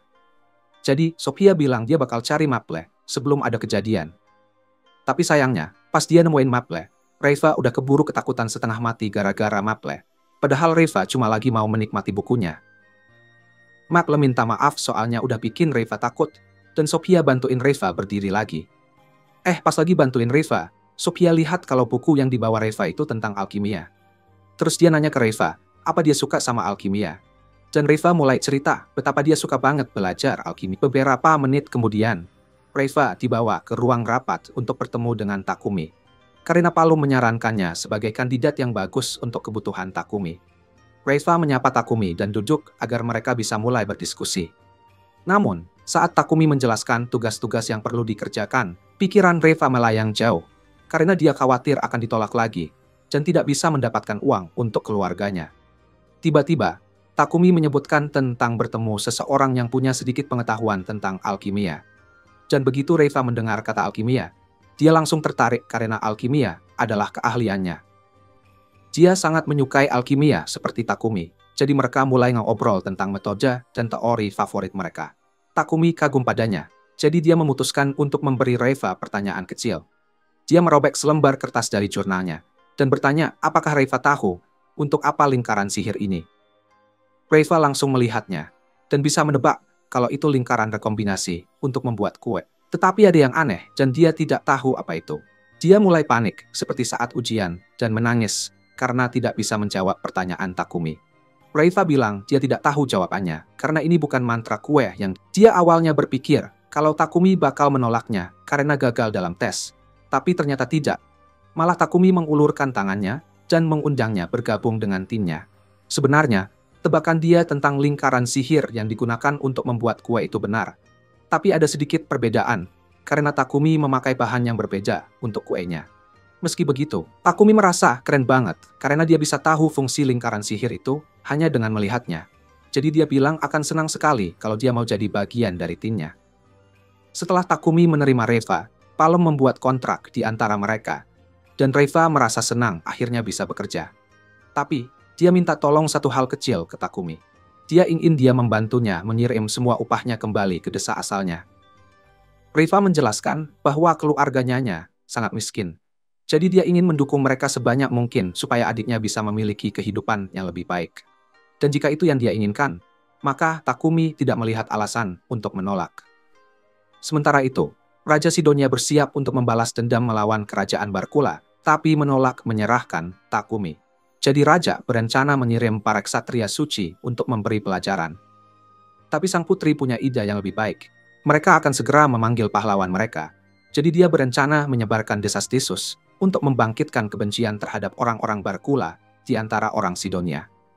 Setelah beberapa waktu, Takumi selesai membuat kerangka adamantit untuk kereta. Dan Reva kagum banget karena dia bisa bikin itu sendirian. Reva langsung menawarkan diri buat mulai menggosok kerangkanya. Tapi saat dia melakukannya, moodnya langsung turun karena dia merasa nggak bakal bisa bikin hal kayak gitu. Tapi, Takumi langsung meyakinkan Reva kalau lingkaran alkimia yang dia pakai mungkin kelihatannya rumit. Tapi sebenarnya nggak jauh lebih susah dari mantra kue. Dia yakin banget kalau setelah sedikit latihan, Reva bakal bisa melakukan alkimia sebaik dia. Karena, bagaimanapun juga, Reva punya sifat paling berharga buat alkimia. Takumi benar-benar senang banget sama kerajinan yang dia buat. Akhirnya, dengan bantuan Reva, Takumi bisa nyelesain keretanya. Pas dia lagi ngagumi hasil kerjanya, tiba-tiba ada kakek-kakek datang dan ikut ngeliatin keretanya juga. Kakek itu nanya ke Takumi, apa ini punya dia? Takumi jawab, iya, dia yang bikin. Tapi sebenarnya kereta ini buat dikasih ke raja. Pas banget, teman-temannya datang sambil teriak manggil raja. Dari situ Takumi sadar, orang yang berdiri di sebelahnya itu adalah raja. Wah, dia langsung panik karena tadi ngobrolnya santai banget sama raja. Dia kaget banget ternyata yang di sebelahnya raja, dan jadi malu banget karena ngobrolnya santai banget tadi. Raja bilang ke dia kalau nggak usah khawatir soal formalitas, karena ini cuma pertemuan santai. Alasan kenapa dia milih pertemuan santai ini karena menurutnya pertemuan formal itu membosankan. Dia juga pengen banget ketemu si alkemis terkenal ini secepatnya biar bisa langsung ngucapin terima kasih. Tapi Takumi kaget banget dengar Raja pengen ngucapin terima kasih. Dia nggak yakin apa yang udah dia lakuin, sampai Raja mau ngucapin terima kasih. Tapi Raja ngingetin dia kalau dia tuh yang nemuin toilet yang nyelesain masalah pembuangan kotoran di kerajaan. Jadi sebagai Raja, udah tugas dia buat ngucapin terima kasih. Biasanya sih, bakal ada pesta besar buat menghormatin Takumi. Jadi, banyak hadiah dan gelar yang sebenarnya bisa diberikan ke dia. Tapi itu bakal bikin dia jadi pusat perhatian yang nggak diinginkan. Dan Raja tahu kalau Takumi pengen tetap nggak terkenal, supaya nggak jadi sasaran Sidonia. Raja ini kelihatannya orang yang baik banget, dan Takumi bersyukur karena Raja bisa mengerti. Akhirnya, Raja ngasih hadiah ke Takumi buat penemuan toiletnya, terus kelompok ini mulai perjalanan pulang. Pas mereka pergi, Raja ngeliatin dari jendela, dan dia bilang ke para pengikutnya buat pastiin nggak ada yang tahu kalau Takumi pernah datang ke sini hari ini. Simon setuju buat kasih tahu semua orang di istana buat tetap diam soal Takumi. Begitu mereka mulai mengekspor barang-barang, Takumi keluar bercula. Pengaruh Takumi bakal menyebar jauh banget, sampai Sidonia nggak bakal bisa berbuat apa-apa untuk menghadapinya. Setelah kembali ke Bolton, Takumi duduk bareng sama semua budaknya buat ngobrolin soal gaji mereka. Tapi yang bikin dia kaget, Maria dan Sofia bilang mereka nggak mau dibayar. Maria bilang dia udah dapat banyak makanan dari Takumi, jadi dia senang dengan uang saku yang udah dia kasih. Sementara Sofia merasa nggak terlalu butuh gaji, jadi dia ngerasa nggak perlu dibayar. Reva mikir aneh aja kalau Takumi harus berdebat buat ngebujuk dua orang ini supaya mau terima gaji mereka. Dia jadi asik nonton drama mereka. Takumi coba jelasin ke Sofia kalau meskipun dia nggak butuh duitnya sekarang, tetap bagus buat nabung buat masa depan. Tapi, Sofia udah bulat pendiriannya. Dia kan elf, jadi dia pasti bakal hidup lebih lama dari Takumi. Tapi meskipun Takumi udah nggak ada, dia mau habisin sisa hidupnya jaga makamnya Takumi. Maria nggak bakal hidup selama itu, tapi dia juga senang hati bakalan ngelakuin hal yang sama. Maksudnya sih baik, tapi Takumi benar-benar berharap dua orang ini bisa mikir rencana masa depan buat diri mereka sendiri yang nggak cuma duduk di samping makamnya selamanya.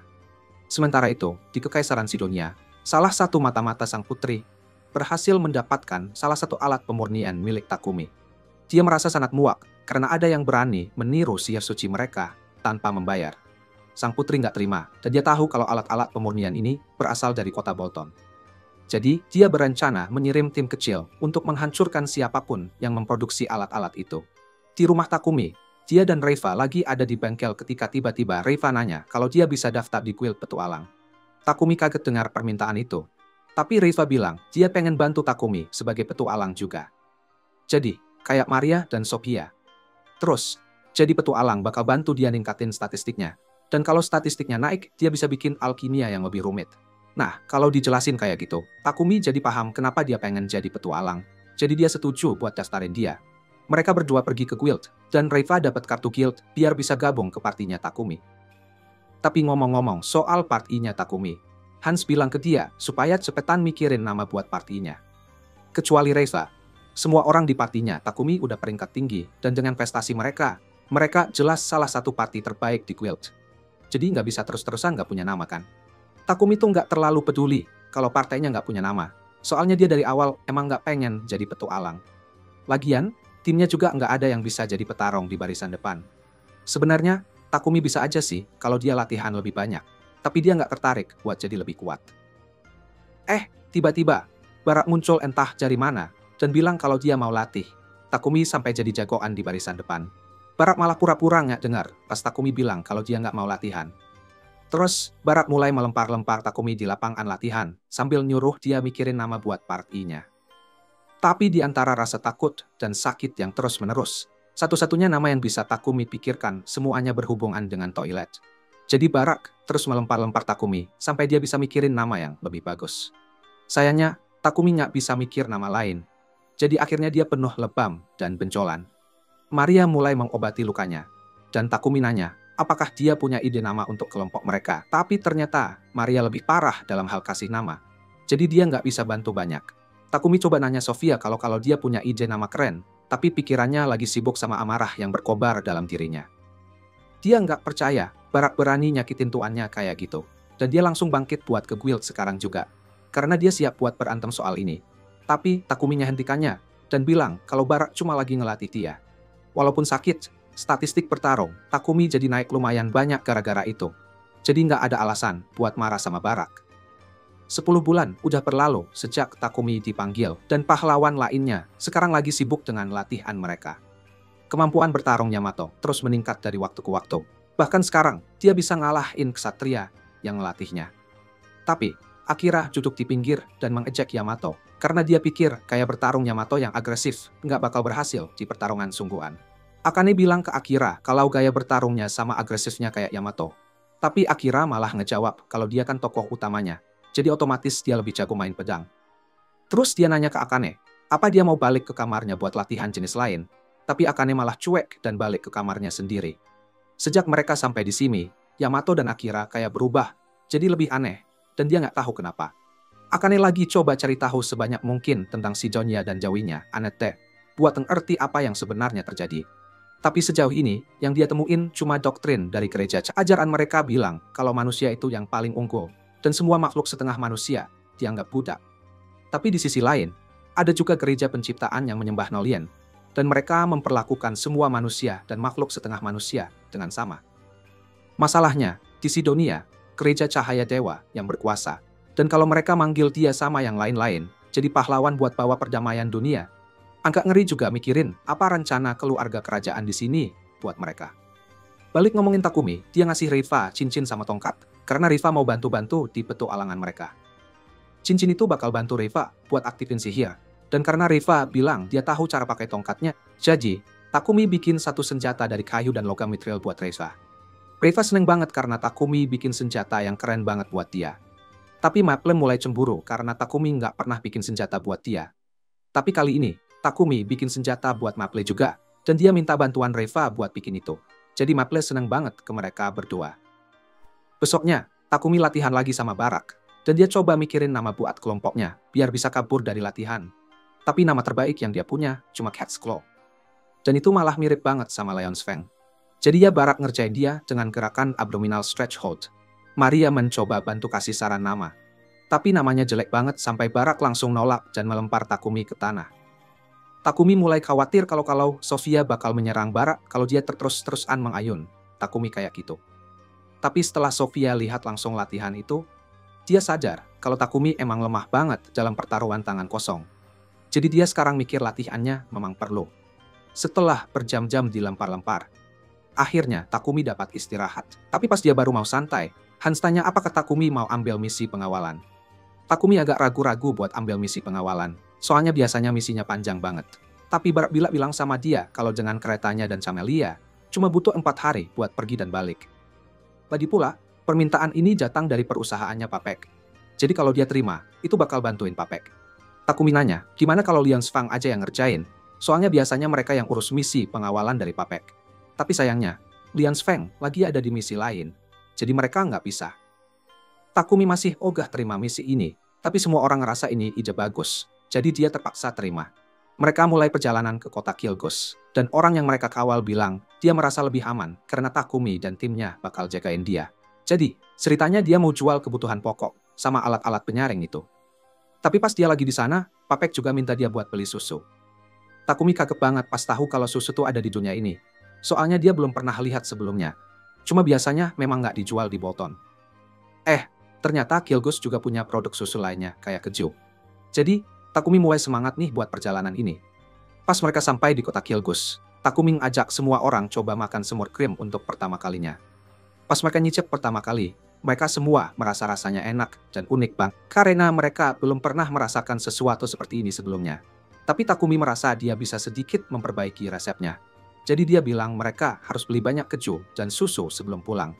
Untungnya, pasar di kota ini buka sampai malam. Jadi Takumi bisa beli sebanyak yang dia mau sekarang. Malam itu, mereka semua keluar untuk beli produk susu, dan setelahnya, mereka duduk bareng untuk mencobanya. Bisa menikmati susu, dan keju lagi membuat Takumi teringat hidupnya dulu di Jepang.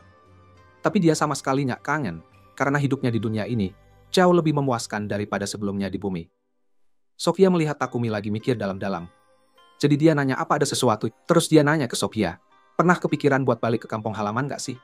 Sofia bilang, dia lebih suka hidupnya yang sekarang dan gak mau terlalu mikirin masa lalu.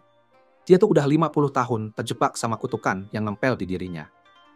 Tapi, setelah bikin kontrak sama Takumi, dia bisa mulai hidup baru.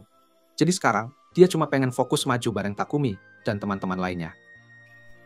Yang lain juga setuju sama Sophia, dan Takumi ngerti banget gimana perasaan mereka. Soalnya sejak dia datang ke dunia ini, rasanya kayak dia dikasih sayap buat hidup semaunya. Nah, kalau dipikir-pikir, sayap imajinasi itu berkat Nolian. Makanya dia akhirnya mutusin nama buat grup mereka. Sayap-sayap Nolian. Jadi, setelah menyelesaikan misi pengawalan, Takumi dan yang lainnya balik ke Bolton.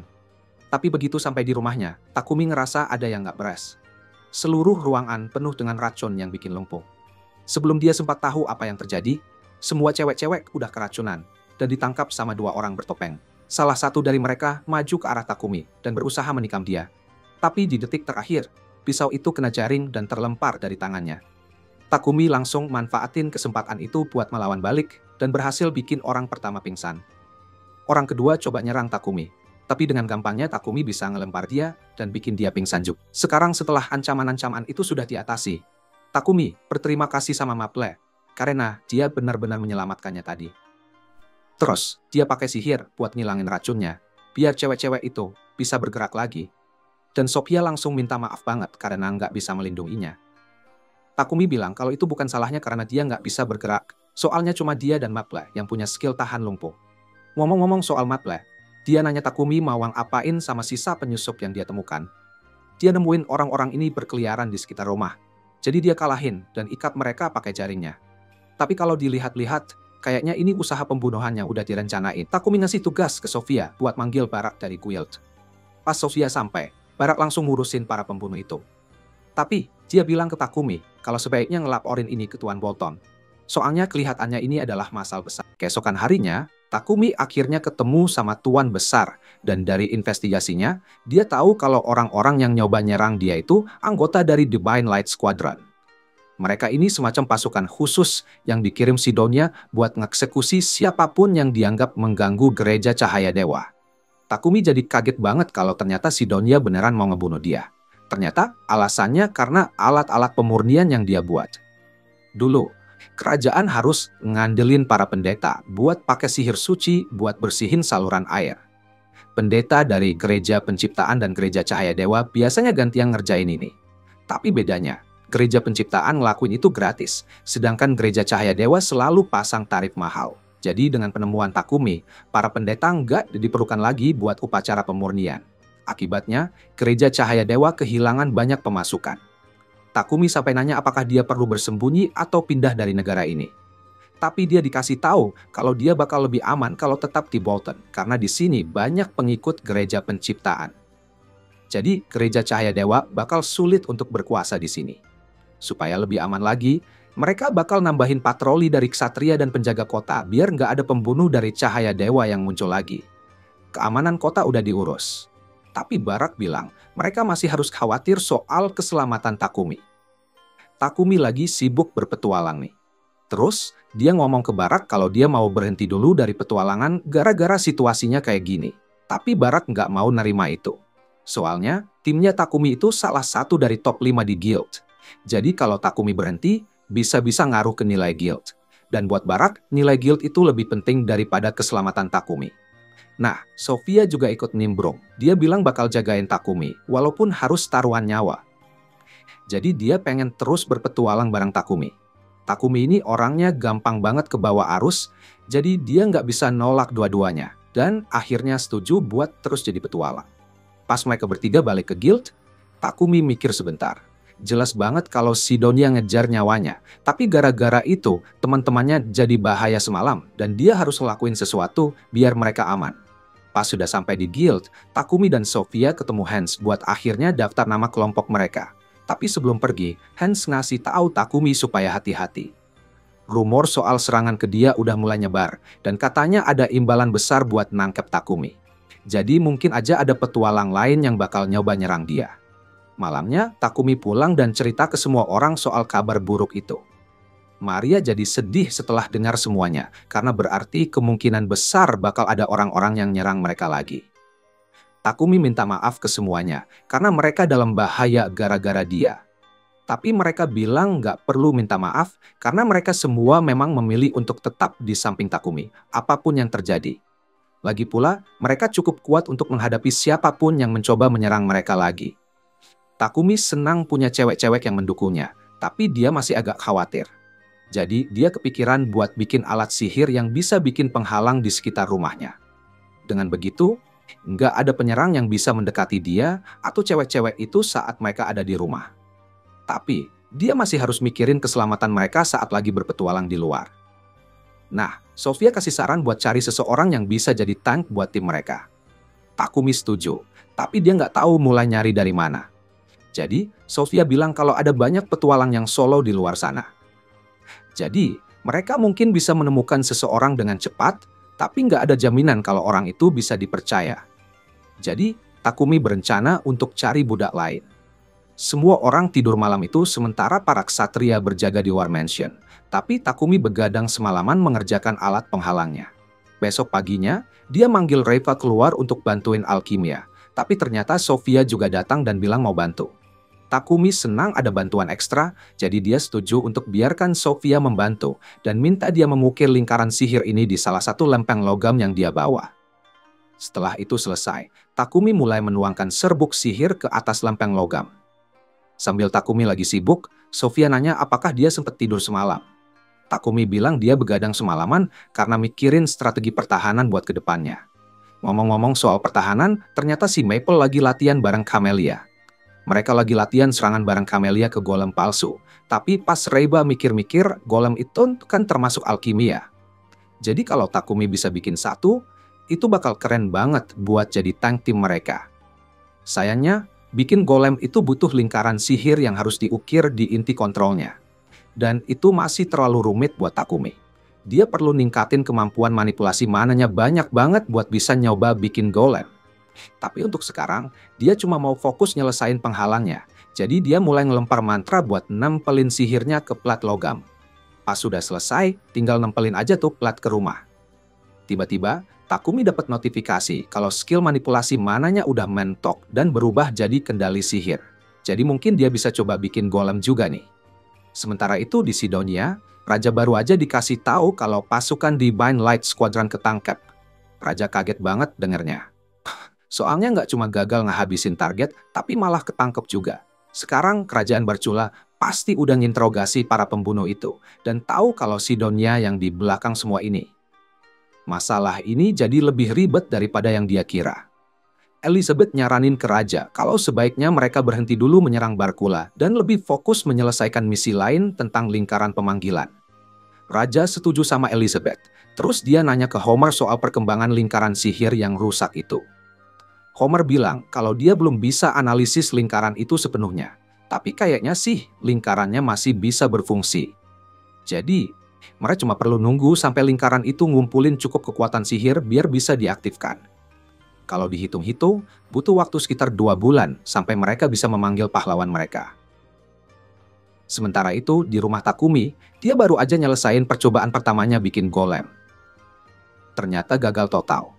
Bikin lingkaran sihir berlapis-lapis untuk inti itu jauh lebih susah dari yang dia bayangkan. Jadi mungkin dia harus naik level dulu sebelum bisa ngatasin itu. Maple nanya kenapa dia pengen bikin golem dari awal. Soalnya dia udah punya banyak dan mereka kuat-kuat banget. Tapi Takumi mikir bakal keren punya golem buat jaga rumah terus-terusan. Meskipun mereka lagi pergi berpetualang bareng. Kalau gitu, Maple nanya kenapa dia nggak cari aja golem alami terus dijinakin. Dan itu ide yang cemerlang banget. Jadi Takumi langsung bikin rencana buat ngelakuin itu. Dia nanya ke Sofia ada nggak tempat yang bagus buat nemuin golem. Dan Sofia bilang di sekitar hutan kematian ada banyak golem. Dan di sanalah tempat yang bagus buat nyari golem. Ada kabar kalau kadang-kadang ada golem batu yang terlihat. Dan kalau kamu masuk ke dalam dungeon, mungkin ada kesempatan kamu bisa menemukan golem besi di dalamnya. Takumi kaget banget pas tahu kalau di dunia ini ada dungeon. Tapi Sofia malah bingung kenapa Takumi bisa-bisanya nggak tahu soal dungeon. Takumi bikin alasan dan bilang kalau dia belum pernah masuk dungeon sebelumnya.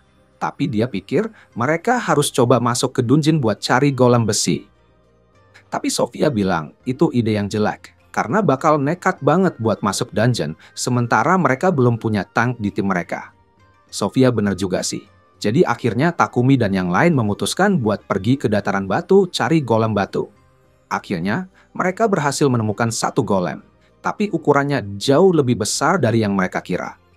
Sofia bilang ke semua orang kalau golem yang mereka hadapi ini mungkin kelas penjaga, dan untuk mengalahkannya, mereka harus menyerang batu sihirnya. Tapi Takumi nggak mau membunuhnya. Pas banget, golem itu tiba-tiba berbalik menghadap mereka dan mulai memindai area sekitarnya. Jadi Sofia dan Takumi buru-buru sembunyi di balik batu. Sofia nggak nyangka kalau golem itu punya kemampuan scan, dan dia mulai khawatir kalau golem itu terlalu kuat buat mereka. Jadi dia nyaranin buat cari golem lain yang bisa dijinakkan. Tapi Takumi masih ngerasa kalau golem ini yang terbaik. Soalnya kalau punya golem berbahaya kayak gitu buat jaga rumah, bakal bikin kebanyakan penyerang mikir 2 kali. Dia nggak buang-buang waktu dan langsung lari buat menantang golem. Tapi pas semua udah siap dan mau menyerang, Takumi tiba-tiba nyadar kalau golem itu nggak menyerangnya. Jadi dia bilang ke semua orang buat nunggu bentar karena dia mau coba sesuatu. Sebenarnya dia takut banget berada dekat golem itu. Tapi entah kenapa dia ngerasa ada energi mirip Nolin dari golem itu. Jadi dia mikir mungkin golem itu dibuat buat jaga reruntuhan kuno milik Nolin. Kalau memang begitu, Takumi pikir berkat yang dia dapat dari Nolin harusnya cukup buat bikin golem itu jadi ramah. Dia ulurkan tangannya dan coba jinakin golem itu. Dan ternyata berhasil. Dia sukses jinakin golem itu. Dan dia berhasil melakukannya tanpa harus bertarung sama sekali. Para cewek benar-benar terkesan. Maple bertanya ke Takumi apa dia sudah punya nama buat golem yang baru dia jinakan. Terus Takumi mikir sebentar dan akhirnya kepikiran nama Titan. Semua orang langsung nyapa Titan dan sambut dia ke tim mereka. Kayaknya Titan mau bilang sesuatu, tapi badannya nggak fleksibel banget, jadi Takumi niat buat bikinin badan baru buat dia. Terus dia bilang ke semua orang kalau mereka bisa pulang sekarang, tapi Sofia bilang kalau mereka bakal bikin heboh banget kalau tiba-tiba pulang bawa golem raksasa. Takumi baru sadar kalau itu bisa jadi masalah, jadi dia mau masukin Titan ke dalam saku. Tapi sebelum dia sempat, Titan tiba-tiba mulai hancur dan mengecil jadi golem batu kecil. Jadi sekarang, mereka bisa bawa dia ke kota tanpa bikin keributan besar. Dan Takumi janji bakal mulai kerja buat ningkatin Titan secepat mungkin. Sementara itu, di masa depan, Akane terus liatin teman-temannya yang makin lama makin kuat dan ngeselin tiap harinya. Mereka berdua sekarang udah cukup kuat buat ngalahin seluruh pasukan ksatria di kastil. Dan mereka seneng banget ngeledak semua ksatria itu lemah sambil berdiri di atas mereka. Balik ke Takumi, begitu dia pulang, dia langsung sibuk ngerancang badan baru buat Titan, dan dia super excited banget. Dia rencana bakal mulai bangunannya segera. Tapi sebelum itu, ada satu hal yang harus dia urus. Dia ngumpulin semua orang buat rapat dan bilang kalau dia mau bubarin semua kontrak yang dia punya sama mereka. Para cewek kaget banget dengar itu dan langsung nanya ke Takumi kenapa. Terus Takumi jelasin kalau mereka bakal selalu dalam bahaya kalau terus bersamanya.